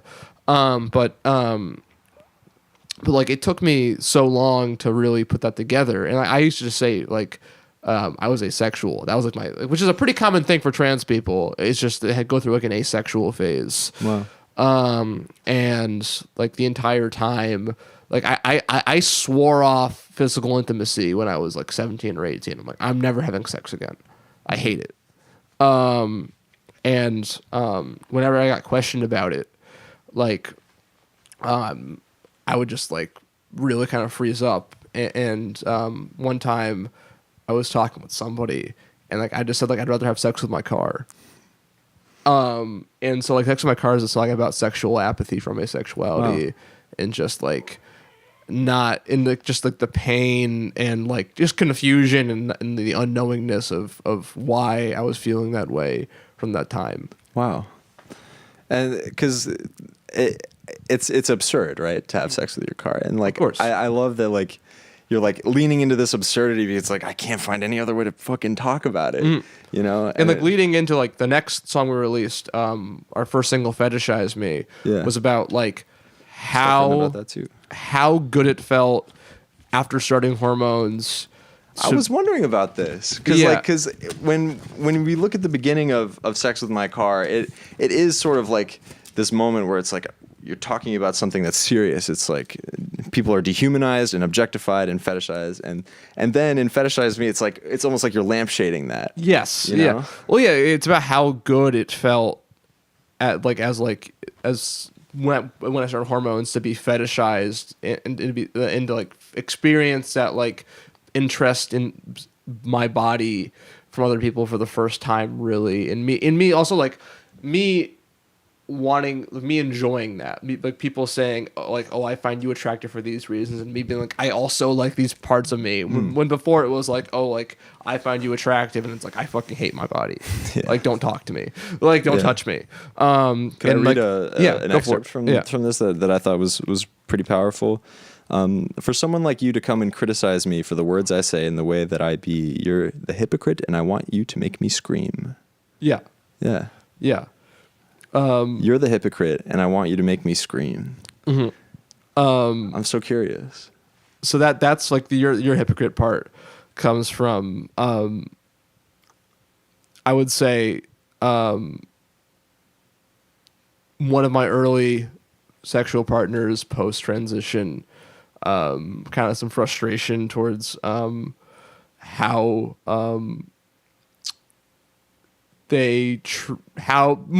essentially just like how they wanted to treat me versus how they wanted me to treat them in regards to gender, I guess. And that song kind of was very pointed towards that verse, especially was pointed towards that.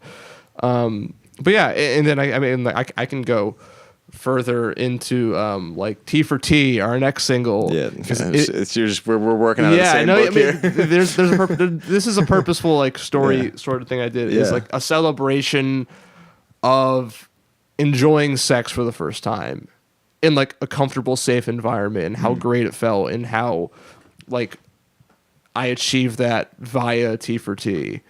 And that's just like, yeah, I love having sex. I like fucking, and just being able to say that and mean it. And was coming something from such a hard place. Yeah, before. you know, when I was 18 or so, like I just said, like I legitimately, like if you told me, hey, I'll never kiss or anyone or have any physical intimacy or have sex again, I would, and I'm happy feeling that way. And then 5-6 years later, it's just like I couldn't imagine living without sex, and how much, and I love it so much. And so it's like it's a celebration of. That's beautiful. That's a beautiful thing. Yeah, and then faggot with a gun. I was like, flag. We lost our money. No, there's nothing in this. I mean, that's a song I can kind of go. So Fetishize Me is a complete original song. T for T, we have some songs I like to call pseudo covers, where it's like there's a song that inspires me, and then I just take maybe like a riff from the song, and I can rewrite all the lyrics and everything. And it, jazz musicians do that. Yeah. And for T, it was a song called HWH by Falling Idols, which are like a Long Beach surf punk band from the late 80s, early 90s. They used to play with like Sublime, which is how I found them. Like 40 Ounces of Freedom shirt. Yeah. We covered that. They used to play with like Sublime and stuff, and like I think even like Sublime covers one of their songs. And that song it's kind of a gross song lyric wise. It's about like how girls suck essentially, and me just like that, like the riff of it. I always loved the riff, but I never like could listen to the song really once I like grew past being 19 years old. So I was like, well, this riff's fucking cool. What if I just like rewrote all the lyrics and made it about T for T hook, like T for T sex? Nice. And that was how that song came about. And then Flag was, I would say, the first song we've released that was directly inspired from hip hop music. Live and Let Live by Souls of Mischief is a song it's inspired by. It's not a cover anyways. Yeah. But that's a song that that's about feeling the need to carry a firearm for self-protection, in a different context from what I'm talking about in Flag, but that really inspired me and resonated with me a lot. Sure. And I'm really a proponent of like an armed minority is a safer minority,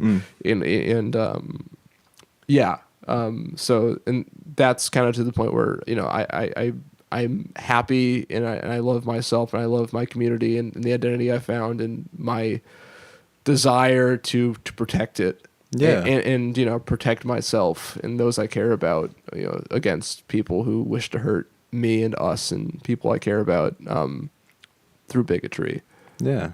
Well, thank you for sharing. That's fantastic. Like the answers you've given me and like the arc that you've outlined for me in your recorded music, even though that, as you said before, is not like the biggest part of your project or vision. No. Like the fact that I also have a question about the songs again later, but I just want to say like it's nice, and I'm glad we could share it with the people too, because I feel like that'll give people a new way to listen to and understand these songs. Yeah. Glad to be in conversation with you about it. Yeah, of course. I'm very curious. So you've mentioned your backlog. What is like the time difference for some of these songs that you've released, right? Because it's a 3 years, right? Like we see like a 3-year process there, but like when like, are there a bunch of songs in between, and then one of them just really hits it for you, and you're like, that's the one we're dropping? Yeah, or? I mean, a lot of times it's just like crowd reaction. There's a couple factors. Number one is like, how strongly do I feel about what the message of the song is? Two, do people seem when we play it live to like it? Yeah. And number three is it fun to play live? Like, I like playing. I mean, there's no songs that I don't have fun playing, but there's some songs that I have more fun playing for sure. Yeah. And it's like, once again, reading the room and like, hey, people always really seem to love this song. We should release it. Nice. Do you record in studios? Do you do DIY? Our first 3 releases, so Fruit and Dairy, Fetishize Me, and T for T, we did self-recorded. Wow, nice. Which was great. But we kind of with T for T kind of like that. Recording T for T took so long for it being one song. Was that in Chicopee at the Space? Yes. Yeah. It got to the point where just like we had our friend Monty, who plays in Slob Drop with Trevor. Mm-hmm. And Monty's great.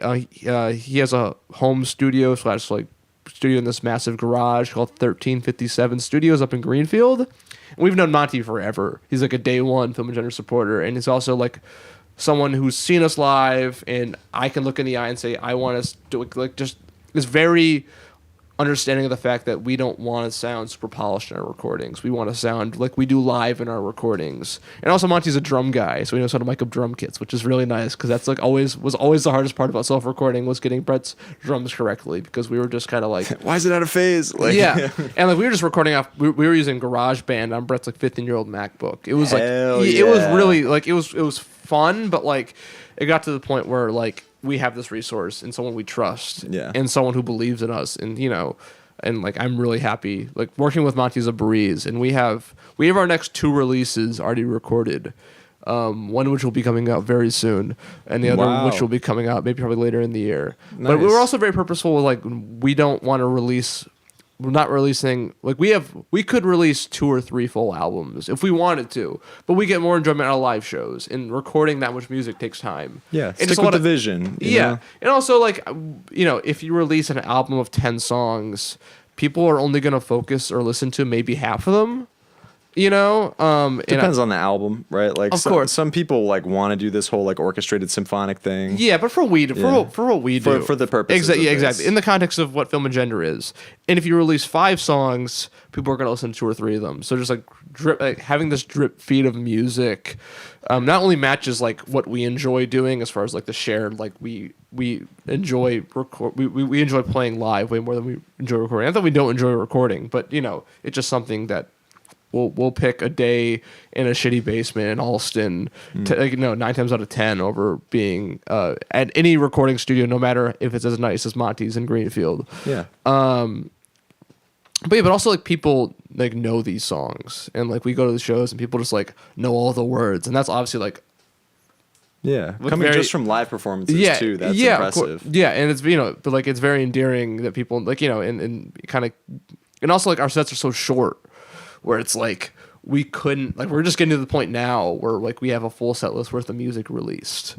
But our plan is to keep releasing a few songs a year. Fantastic. Yeah, and like and also it takes off the pressure for me to write as much, because I like writing music, but I don't like having. I never have had to have the. Oh, we have no new songs. We haven't had a new song in a year, and we have nothing. So we have this like kind of backlog of music that I have written that we can go to again, and also go to like reapproach as much better musicians as we were than when I wrote it. And a lot of times when we reapproach these songs, like I'll look at the lyrics and I'm like, this is really good, I like this, but I have more perspective now, or like I feel slightly differently. I feel that way all the time. Yeah, like I feel that way all the time. I feel like the process of churning out music is really great, because it's like if you're really honest about it, it's exactly where you are, and then you can go forward and you can be like, hey, I was onto something there, or you could be like, oh, not doing that anymore. And we only want to release songs we feel are fully complete. Yeah, like because there's plenty like there's we had songs that we've played live for a couple months, and we're like, and then we kind of like scrap half the song, and remake the song. and we bring it back out. And like now let's there we go. Yeah. Like I mean like Flag the original version of Flag we played like live twice. Felt a little weird. It was just like it structured it a little different. Yeah. The words were mostly the same, but and if we had just like if I just wrote it and then recorded it and released it, then we were kind of like not stuck doing it that way. But then people they're just like there's more evidence of the version. Exactly, right? and like some artists do that, but I get not wanting to do that. Yeah, when we don't have to. Yeah, we don't have to, and there's no point of digging ourselves a hole. No like record that. label down your back being like, need these No, songs. where's the record label? No, they don't want us. Yeah. But yeah. How many people do we have in the chat right now? I'm just curious because we're just about done. I would say we here. got 11 people. 11 people in the chat. Okay, so and it's been consistently about 11 to 15. So we're still going high. Not bad. We did get another viewer question that I wanted to get to. Please, just because I really appreciate people tuning in. I didn't even know if anyone was going to watch this. So thank you guys.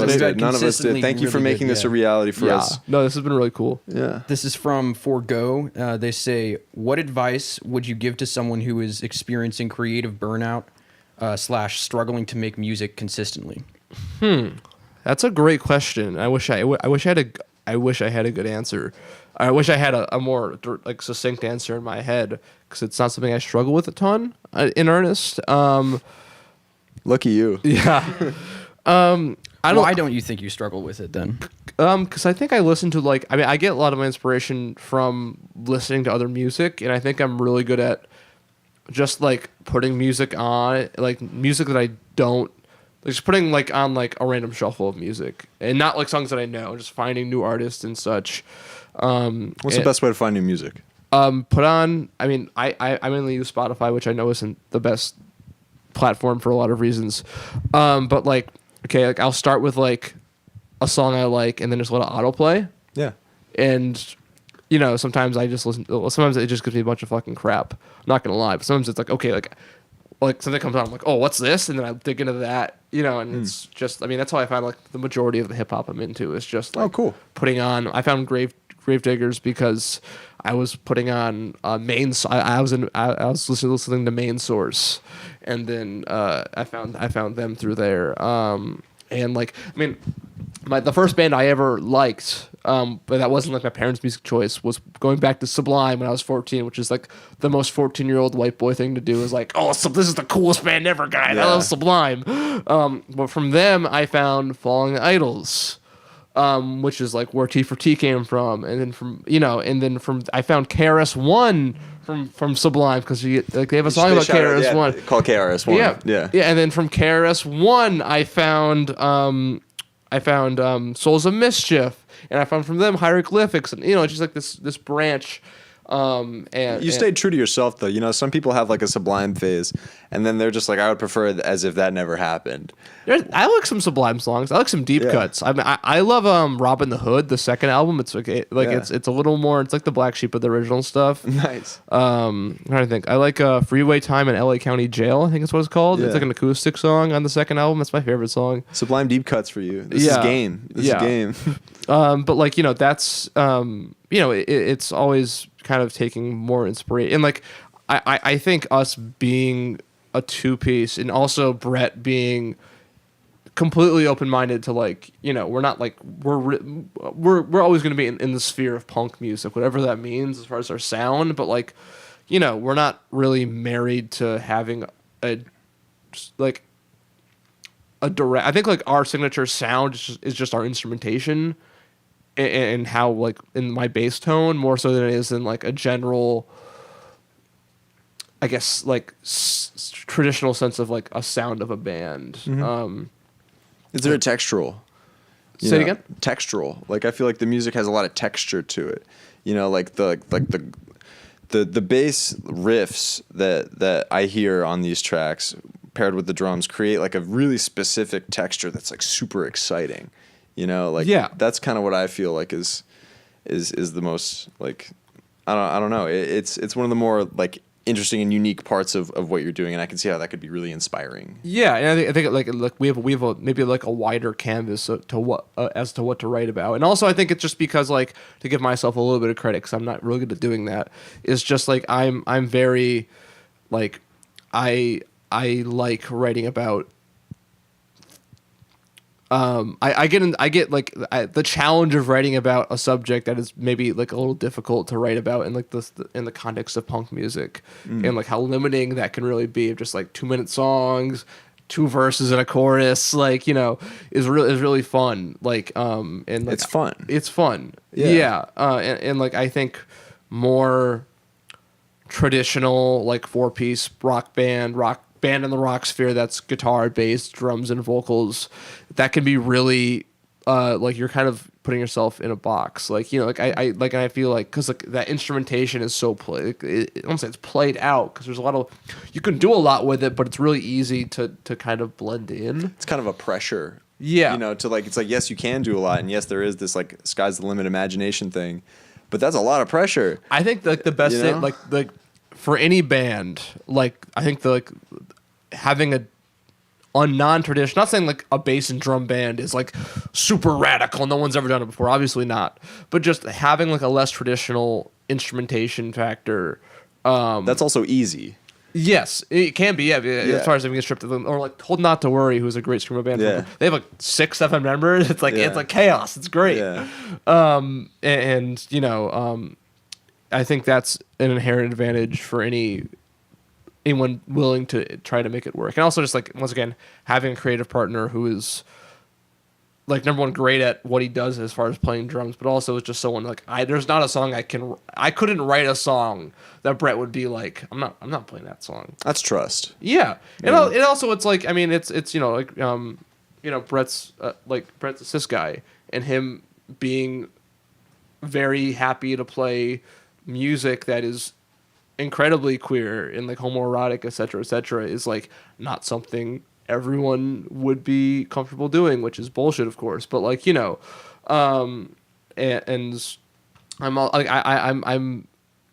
I've been over the last few years like trying to write music about like injustices that I see that face like minority groups that I'm not a part of, and that's really hard to do it. Like I don't say like respectfully, but to do it like in a context that isn't like white saviory, or that isn't you know. And I don't know where that line is. That's something you're working on now. You know, I try to be aware of it. Yeah, and that's like made it really fun for not fun, but like I mean, it's a degree of difficulty that I really enjoy like tackling. It's really satisfying when I start. I'm like, I have no fucking clue how I'm going to do this.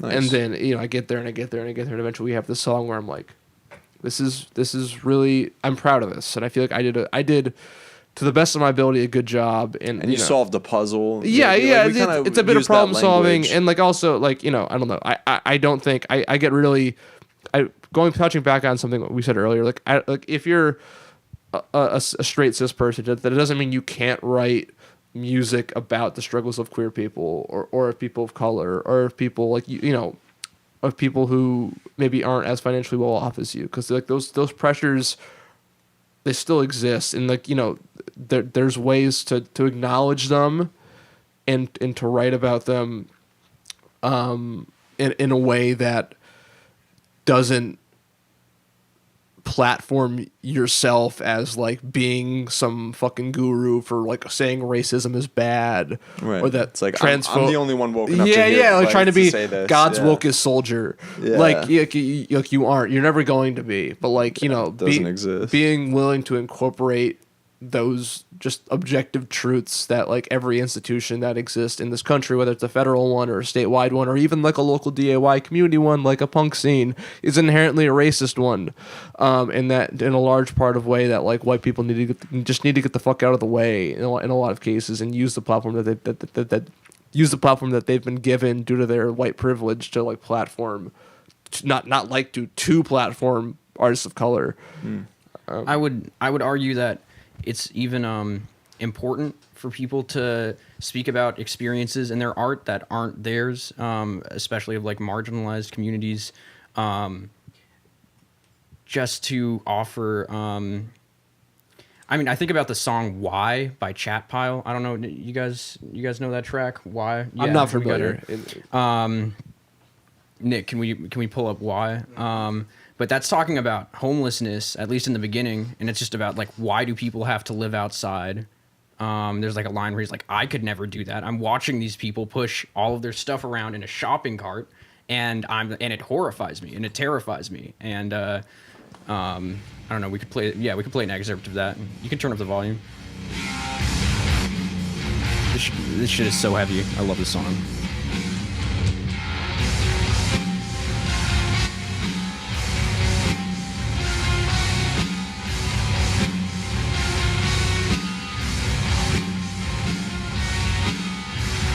Very obvious with its message. It is, yeah.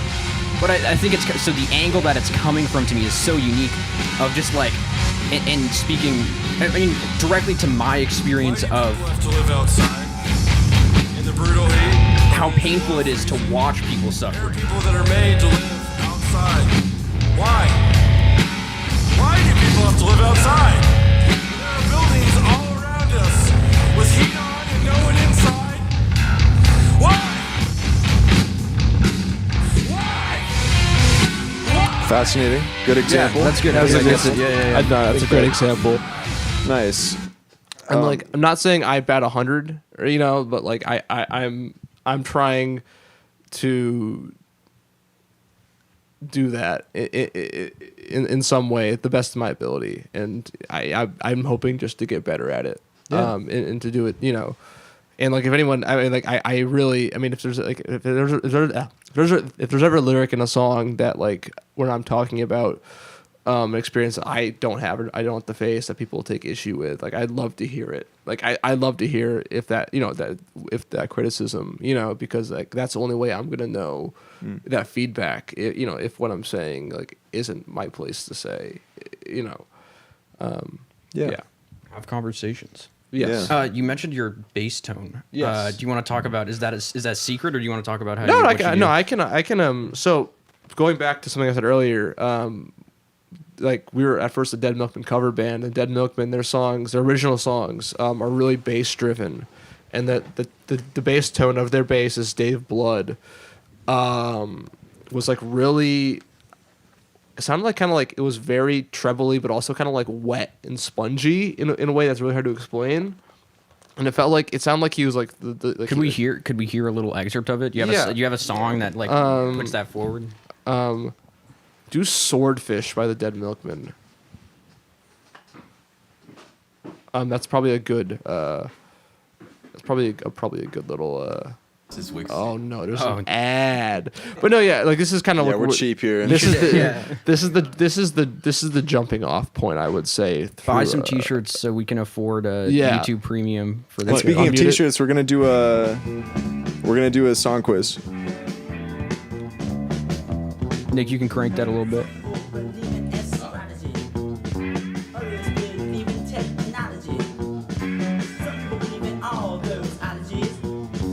I believe in swordfish. So it's like that bass tone. This is our first album, Big Lizard in My Backyard, and it's kind of consistent throughout the first couple albums, and wanting to kind of mimic that. And there's a few reasons. So my in community college, my one of my professors was like into music, and he gave me this bass, and it was a Fender Standard Action with humbucker pickups. Nice. It's a Chinese-made Fender. They're not like rare in the sense that they're worth money. They're rare that they just weren't made. They're made for a couple of years. Oddities. Yeah, it's an oddity. That's a great word. And then I used I've been using the same bass amp for 6-7 years now. It's a TC Electronic BG250 combo. Nice. It just has like the overdrive setting on it is really gnarly. And I crank the gain, crank the treble, crank the overdrive, and then there's an XLR out, and I XLR out into it's a vocal PA. I use it as a second amp. It's not like the vocal PA that I'm using for my vocals at the venue. It's my second amp, and I play out of there. And also it prevents our shows from being mono because there's only one guitar. So having one amp on the other side, and then putting the vocal PA that's chained with an XLR cord on the other side creates dual audio for at a live performance, and also just like even though it's the same thing coming out of both speakers. It's the same signal. It's same, but like it's different speakers. Yeah, and distance it creates like effects. You know, like just being in the audience and having the speakers at a certain angle. I'm not talking to the mic. Being in the audience and having the speaker at different angles, of course, will create like a difference in when the sound hits you. Exactly. And so it's like kind of stereo. And that was like I mean that came over time. Like when we recorded Fruit and Dairy, our first release, I was only using the 1 amp back then. Cool. Which is why we have an re-recording that EP. Just really, we want to remaster it. Yeah. Oh wow. Slowly. Is that an exclusive? Have you said that? That's an exclusive. Wow, that's an exclusive. Here. I mean, we're gonna piece by piece, just because like those 3 songs, we feel like how we recorded them aren't representative of how they sound live because of the lack of the second amp, and just like also Brett when Brett used to drum, his kit was like bare bones, like, you know, floor tom, kick, that's snare. Yeah, but it was now like he has now he uses a pretty standard kit as far as having having a rack tom. He didn't use a hi-hat for like the first year of the band. You know what I mean? So just like that's wild. You know what else? Hum didn't use a hi-hat on their first record. Yeah, it was just a ride cymbal and a snare and a kick. The first one was the big one that has the stars one on it, right? Actually, technically, that's not the first one. Which one is the first? There's a really bad song by Hum called "Twist Around." It's buns. Like it's the worst Hum song I've ever heard, and I love Hum. Yeah, I love Hum. Hum is in "Twist Around" by Hum. Let's see if we can find it. There's no hi-hat on this. Where is it? No, none of this is right. So basically there's these lyrics, right? And they just say twist around, twist around, twist around. And it's the guy from Hum. If you go on Rate Your Music, it is the first thing on there. But yeah, their first release is bad. It's like actually terrible. And that's why you don't know about it, because it's actually really bad. You're probably not going to find it like that. Just look up Hum, and Twist Around is just the lyrics. I'm being hopeful, but I think it's a little too deep cut for the algorithm to know what I'm talking about. Yeah. So like, given like the like how non-representative that first, just number one, our skill level, the band was pretty fresh and new. Yeah. And just like also our first try at self-recording, on top of the instrumentation not being representative of what we are now. Yeah. We want to re-record those and just, you know, also just kind of reintroduce them, because we like all those songs. We still play all those songs, so we might as well like release a version that is representative of what people will hear if and when they come to a show. Is that it? That's it. That's the one. Kind of Night. Kind of Night by Hum. Kind of Night. That's the one. I'll try it. Let's see if this. Oh, there it is. Lyric video. Yeah.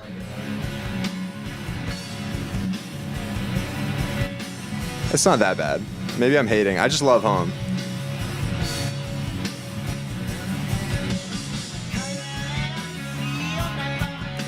No, it's bad. Are you familiar with Hum? No. Okay. They're really influential on Deftones. Okay. Not this, but they embrace some more like shoegazy grunge stuff. That's a little out of my. I am cultured on the things that I like, and the things that I'm not. That isn't in like my like 3 autistic obsessions. Then I just don't know nothing about it. I think that's the best way to be. To be honest, like I think. Especially like with the internet now, everyone is coming from a lot of the same cultural influences. So following your own hyperfixations and just getting really into that, I think that creates a unique art through that filter. I think so too. I would agree. Yeah. It kind of breaks down the sameness. I just want to talk about bass tone really quick, because I'm also a bassist. Can you pull up Elephant by Konk, K-O-N-K? Like K-O-N-K. I think, thank you, Nick. There it is. The bass tone in that song, Swordfish. Oh yeah, I can hear it. Oh wait, this is way fast. Sorry. Yeah. I can still hear it though. I can hear it. Yeah. Oh. This is a great album. Awesome bass lines. But yeah, like the kind of like, it's like still has presence, but it's also like, I don't know. It's hard to describe. I like that you said wet. Yeah. Yeah, it does sound kind of wet. It sounds like or the strings are like they're in tune, but they're like loose still. Yeah, it's like blah blah blah. Yeah. But yeah, I mean, over time, just like I kind of got more and more down my bass tone and like the settings on the amp, and now like I could set up my amp with my eyes closed. You know, and you gotta know your gear. Yeah, and I just use the humbuckers, which helps with the create all that feedback. Yeah, those things are heavy. Yeah. I love them. I couldn't play without the humbucker. Anything with humbuckers on it, like you can make some fucking punk music with. Exactly. You know? Yeah. Like, but that was all by accident. Like, you know, if my professor Josh hand you a single coil. Like. Literally. Or like if the TC Electronic BG250 wasn't sitting at the West Springfield Guitar Center as the cheapest as the cheapest bass amp that had a 15-inch speaker, who knows where I'd be? Yeah. It's all like, I don't want to say fate, but like manifesting what you're given, and like I mean that in like a very secular way, just like, you know. Yeah, use the tools you have. Yeah, exactly. And like I mean we could go on a tangent here. Yeah. But like I'm really into transhumanism. Yeah. We want to take steer off the track here. In like regards to gender, like kind of like I feel like gender satisfaction is best achieved by just taking all the tools you are given and we have access to and the resources we have, and just picking which ones work the best, and then worrying about gender later.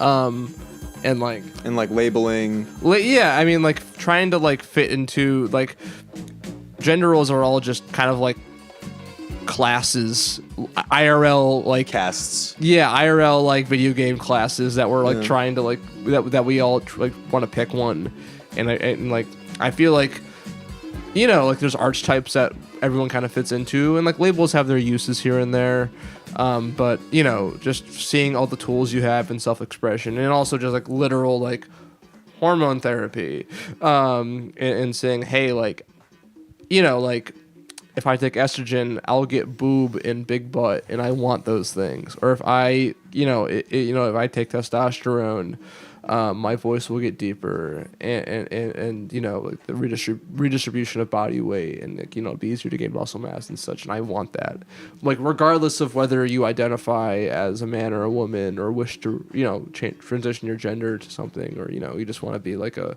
I don't know, like a trans femme puppy girl, if that's for you. That's not for me. But like, you know, you do you, my friend. Yeah. Shout out trans femme puppy girls. Yeah. I've had enough of you, but you have the right to exist, and I acknowledge and respect that. Nice. Well, this has been a lovely conversation. We're done. Filmmaker's done. I think we're done here. Yeah. I think this has been a lovely conversation. GGFTV. Thank you to everybody here who made this happen as well. I don't know where Sky is. Oh. And thank you to you. Thanks for having me. Absolutely, it's been a pleasure. Yeah, great conversation. I'm glad that you felt comfortable to like talk about these things and things that are important to you. Thank you for watching. Wait, we have to rally off the shirt. So now, you have good odds because there aren't very many Film and Gender songs on streaming. How many people? You got to see them live. How many people are here? How many people are here? Yeah, you pick one on your phone, and then. You want me to play a song? Play it in the mic, and then the first person to get it. Or actually, why don't we? Can I show off the shirt? Go for it. Show off the shirt. Can we cue one up? Show me on your phone, and then let's cue it up on the laptop or something. Then we'll just play it out, and then anybody who guesses it in chat first, you get the shirt. All right. But you don't just get the shirt. I want to sweeten the deal. You can get a personalized love letter from any the goth girl of your choosing. Goth girl of your choosing, as in one of us, not like any goth girl in existence, but one of the members of GGFT. That'd be impressive. Or I mean, we could fake it. I mean, we could. Yeah, I'm not above lying. There's a lot of members. We'll give it. Yeah, we'll give it a little lipstick. Do we have like a laptop up or something watching the chat, or? Yeah. We got the chat there. Okay. Cool. I'll be watching chat. All right. Okay. And then should we just play it over the microphone? Yeah. Let's see how this goes. Yeah. Maxwell says, will you accept me as your official groupie? Yes. That's a yes. Yeah. I think we gotta get it louder. What up, Max? I think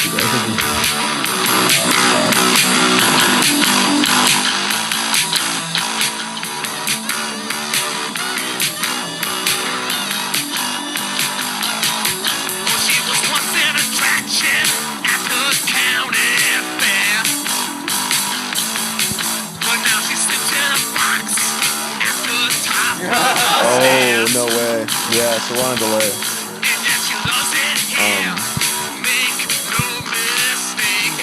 We won't see your chats immediately because we do a little bit of a screen delay. It'll come.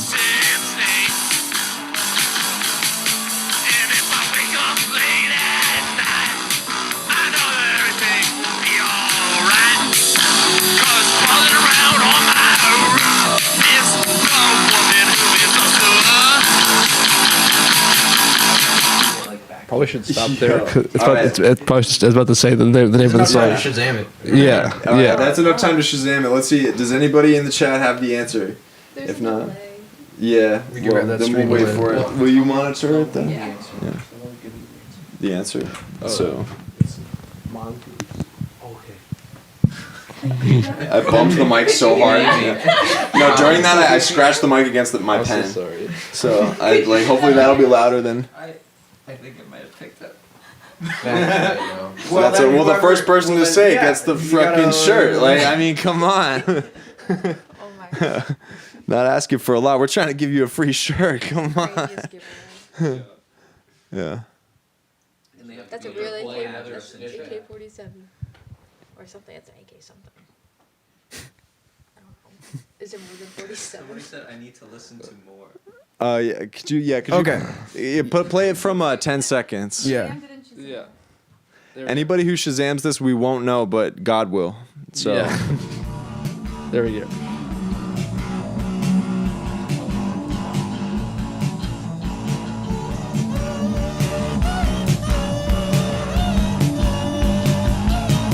Oh, she was once an attraction at the county fair. But now she's sitting in a box. Dakota's been wanting to hit the vape the whole time. Thank you. Yeah, I have. I've been quiet about it, clenching my teeth. Thank you so much for watching. This is the post stream now. Yeah. Cause she cannot keep by chasing. Shout out Nick Bowers.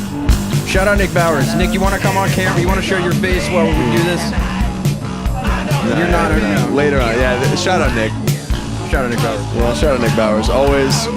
Shout out Molly for the lights. Yeah. Mall Goth. Go listen to the new mix on SoundCloud.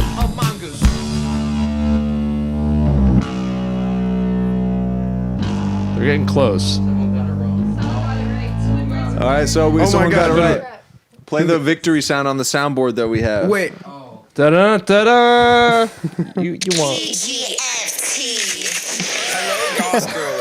Attention. This is Mother's Was that a read? Did you do that on a read? Did you know it was gonna be that? Congratulations. need your help. I had to pick get like Ski the one Mask deep the cut we Slump have. God All right, who was the first in the person to get Goth it? Girl Field. Squidward's clarinet. Hey, shout out Squidward's clarinet. Okay. Yeah. Squidward's clarinet. Kaleidoscope effect. Oh, The we want the okay. kaleidoscope effect again.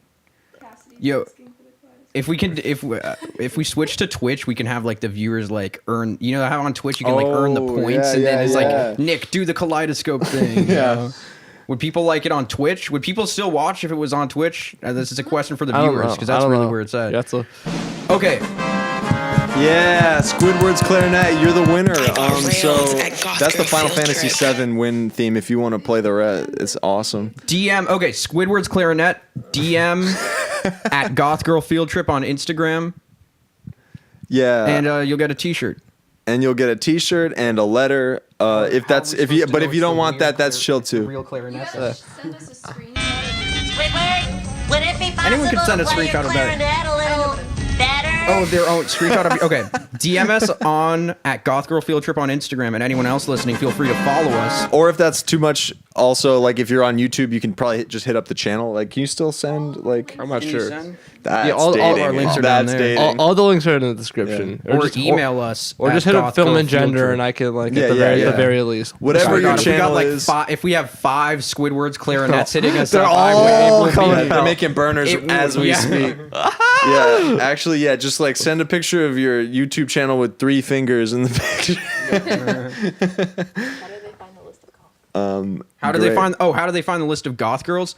Look in the description of the video, and you can choose. You'll see who's associated with Goth Girl Field Trip down there, and you could choose. And or, stream I mean, all their if you want to music. choose, I mean, would you write a love letter or is that I would write several love letters. You'd write several. Hey, Okay, so it's you can say it's true.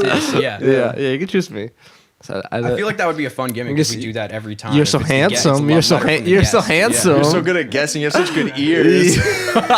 They hear so well. You have such a good memory. You fit really nice inside Squidward's. Yeah. Yeah, pull up Squidward, Nick. Like crazy right now. Yeah. All right. Yeah. Welcome to the post stream. Does someone want to quietly DJ? Why don't you? Do you want to? Yeah. All right. I'll DJ. Yeah. Some What are we stuff. gonna? I think that sounds like you want to DJ. Yeah, I kind of do. I guess. Who wants to sit here? We can leave the mics live. All right. Wah. We got a DJ set from Dakota. Real quick, you wanna what do you want to promote? Oh, what do you want to promote? Plugs. If you don't already follow us on Instagram, if you want to use Meta apps at Film and Gender, we have music on all streaming platforms. We'll be playing a show near you if you're in the Northeast anytime soon. We're going on tour in early April, but I want you to enjoy yourself most of all. Resist to exist. Thank you for listening today. Love you. And the next show you have is tomorrow, right? We're in Lowell tomorrow, and then West Haven, Connecticut on Saturday. Awesome. On the Goth Girl front, we have a show. This is unannounced as far as I'm aware, but Malgoth right here and myself, MOMSDEADMAC. I think it's more of a private event. But No, what? Well- No, the group. They don't post that on the Instagram? I think it's like invite only, but it's okay. Well, we're playing a show. DM for address. It's pretty exclusive though. On tomorrow. Yeah. Might get the address. And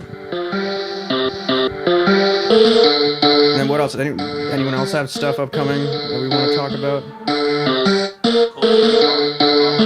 You're in the Key, New Hampshire. Cold Spring Hollow. You're in the Key, New Hampshire area. Cullen is playing at Madame Cherie's right now. Cold Spring Hollow tomorrow night. If you don't know where that is, again, DM at Goth Girl Field Trip for the address. Wait, but who's playing there? I'm not sure. We have Nick. If you want to see these visuals done live in person, we have Nick doing it. Oh, we got the homie Alex. We got Fear.com. Fear.com might be coming on this show very soon.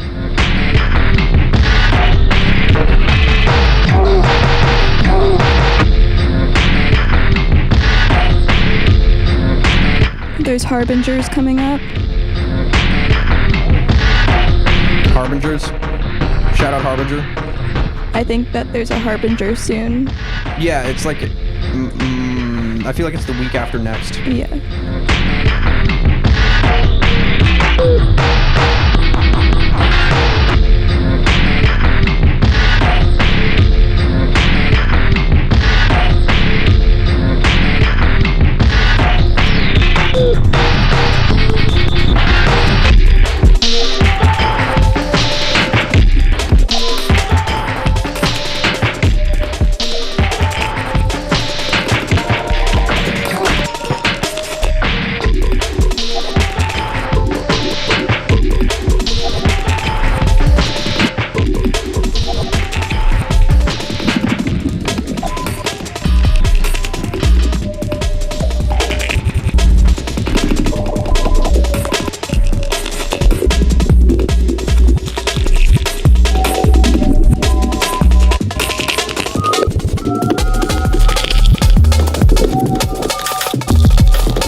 Even dressed like that, she's all woman.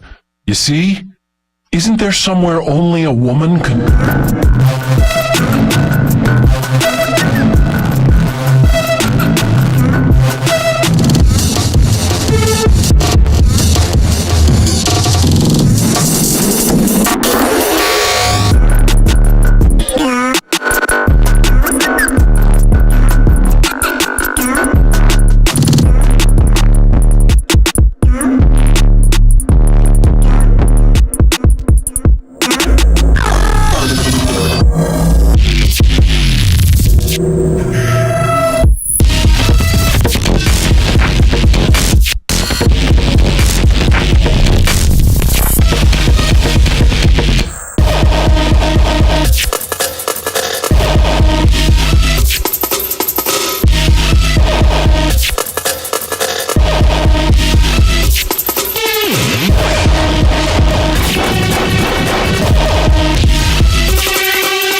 Have you ever heard this one? Confucius said, Enough proverbs for now. I want to hear about you.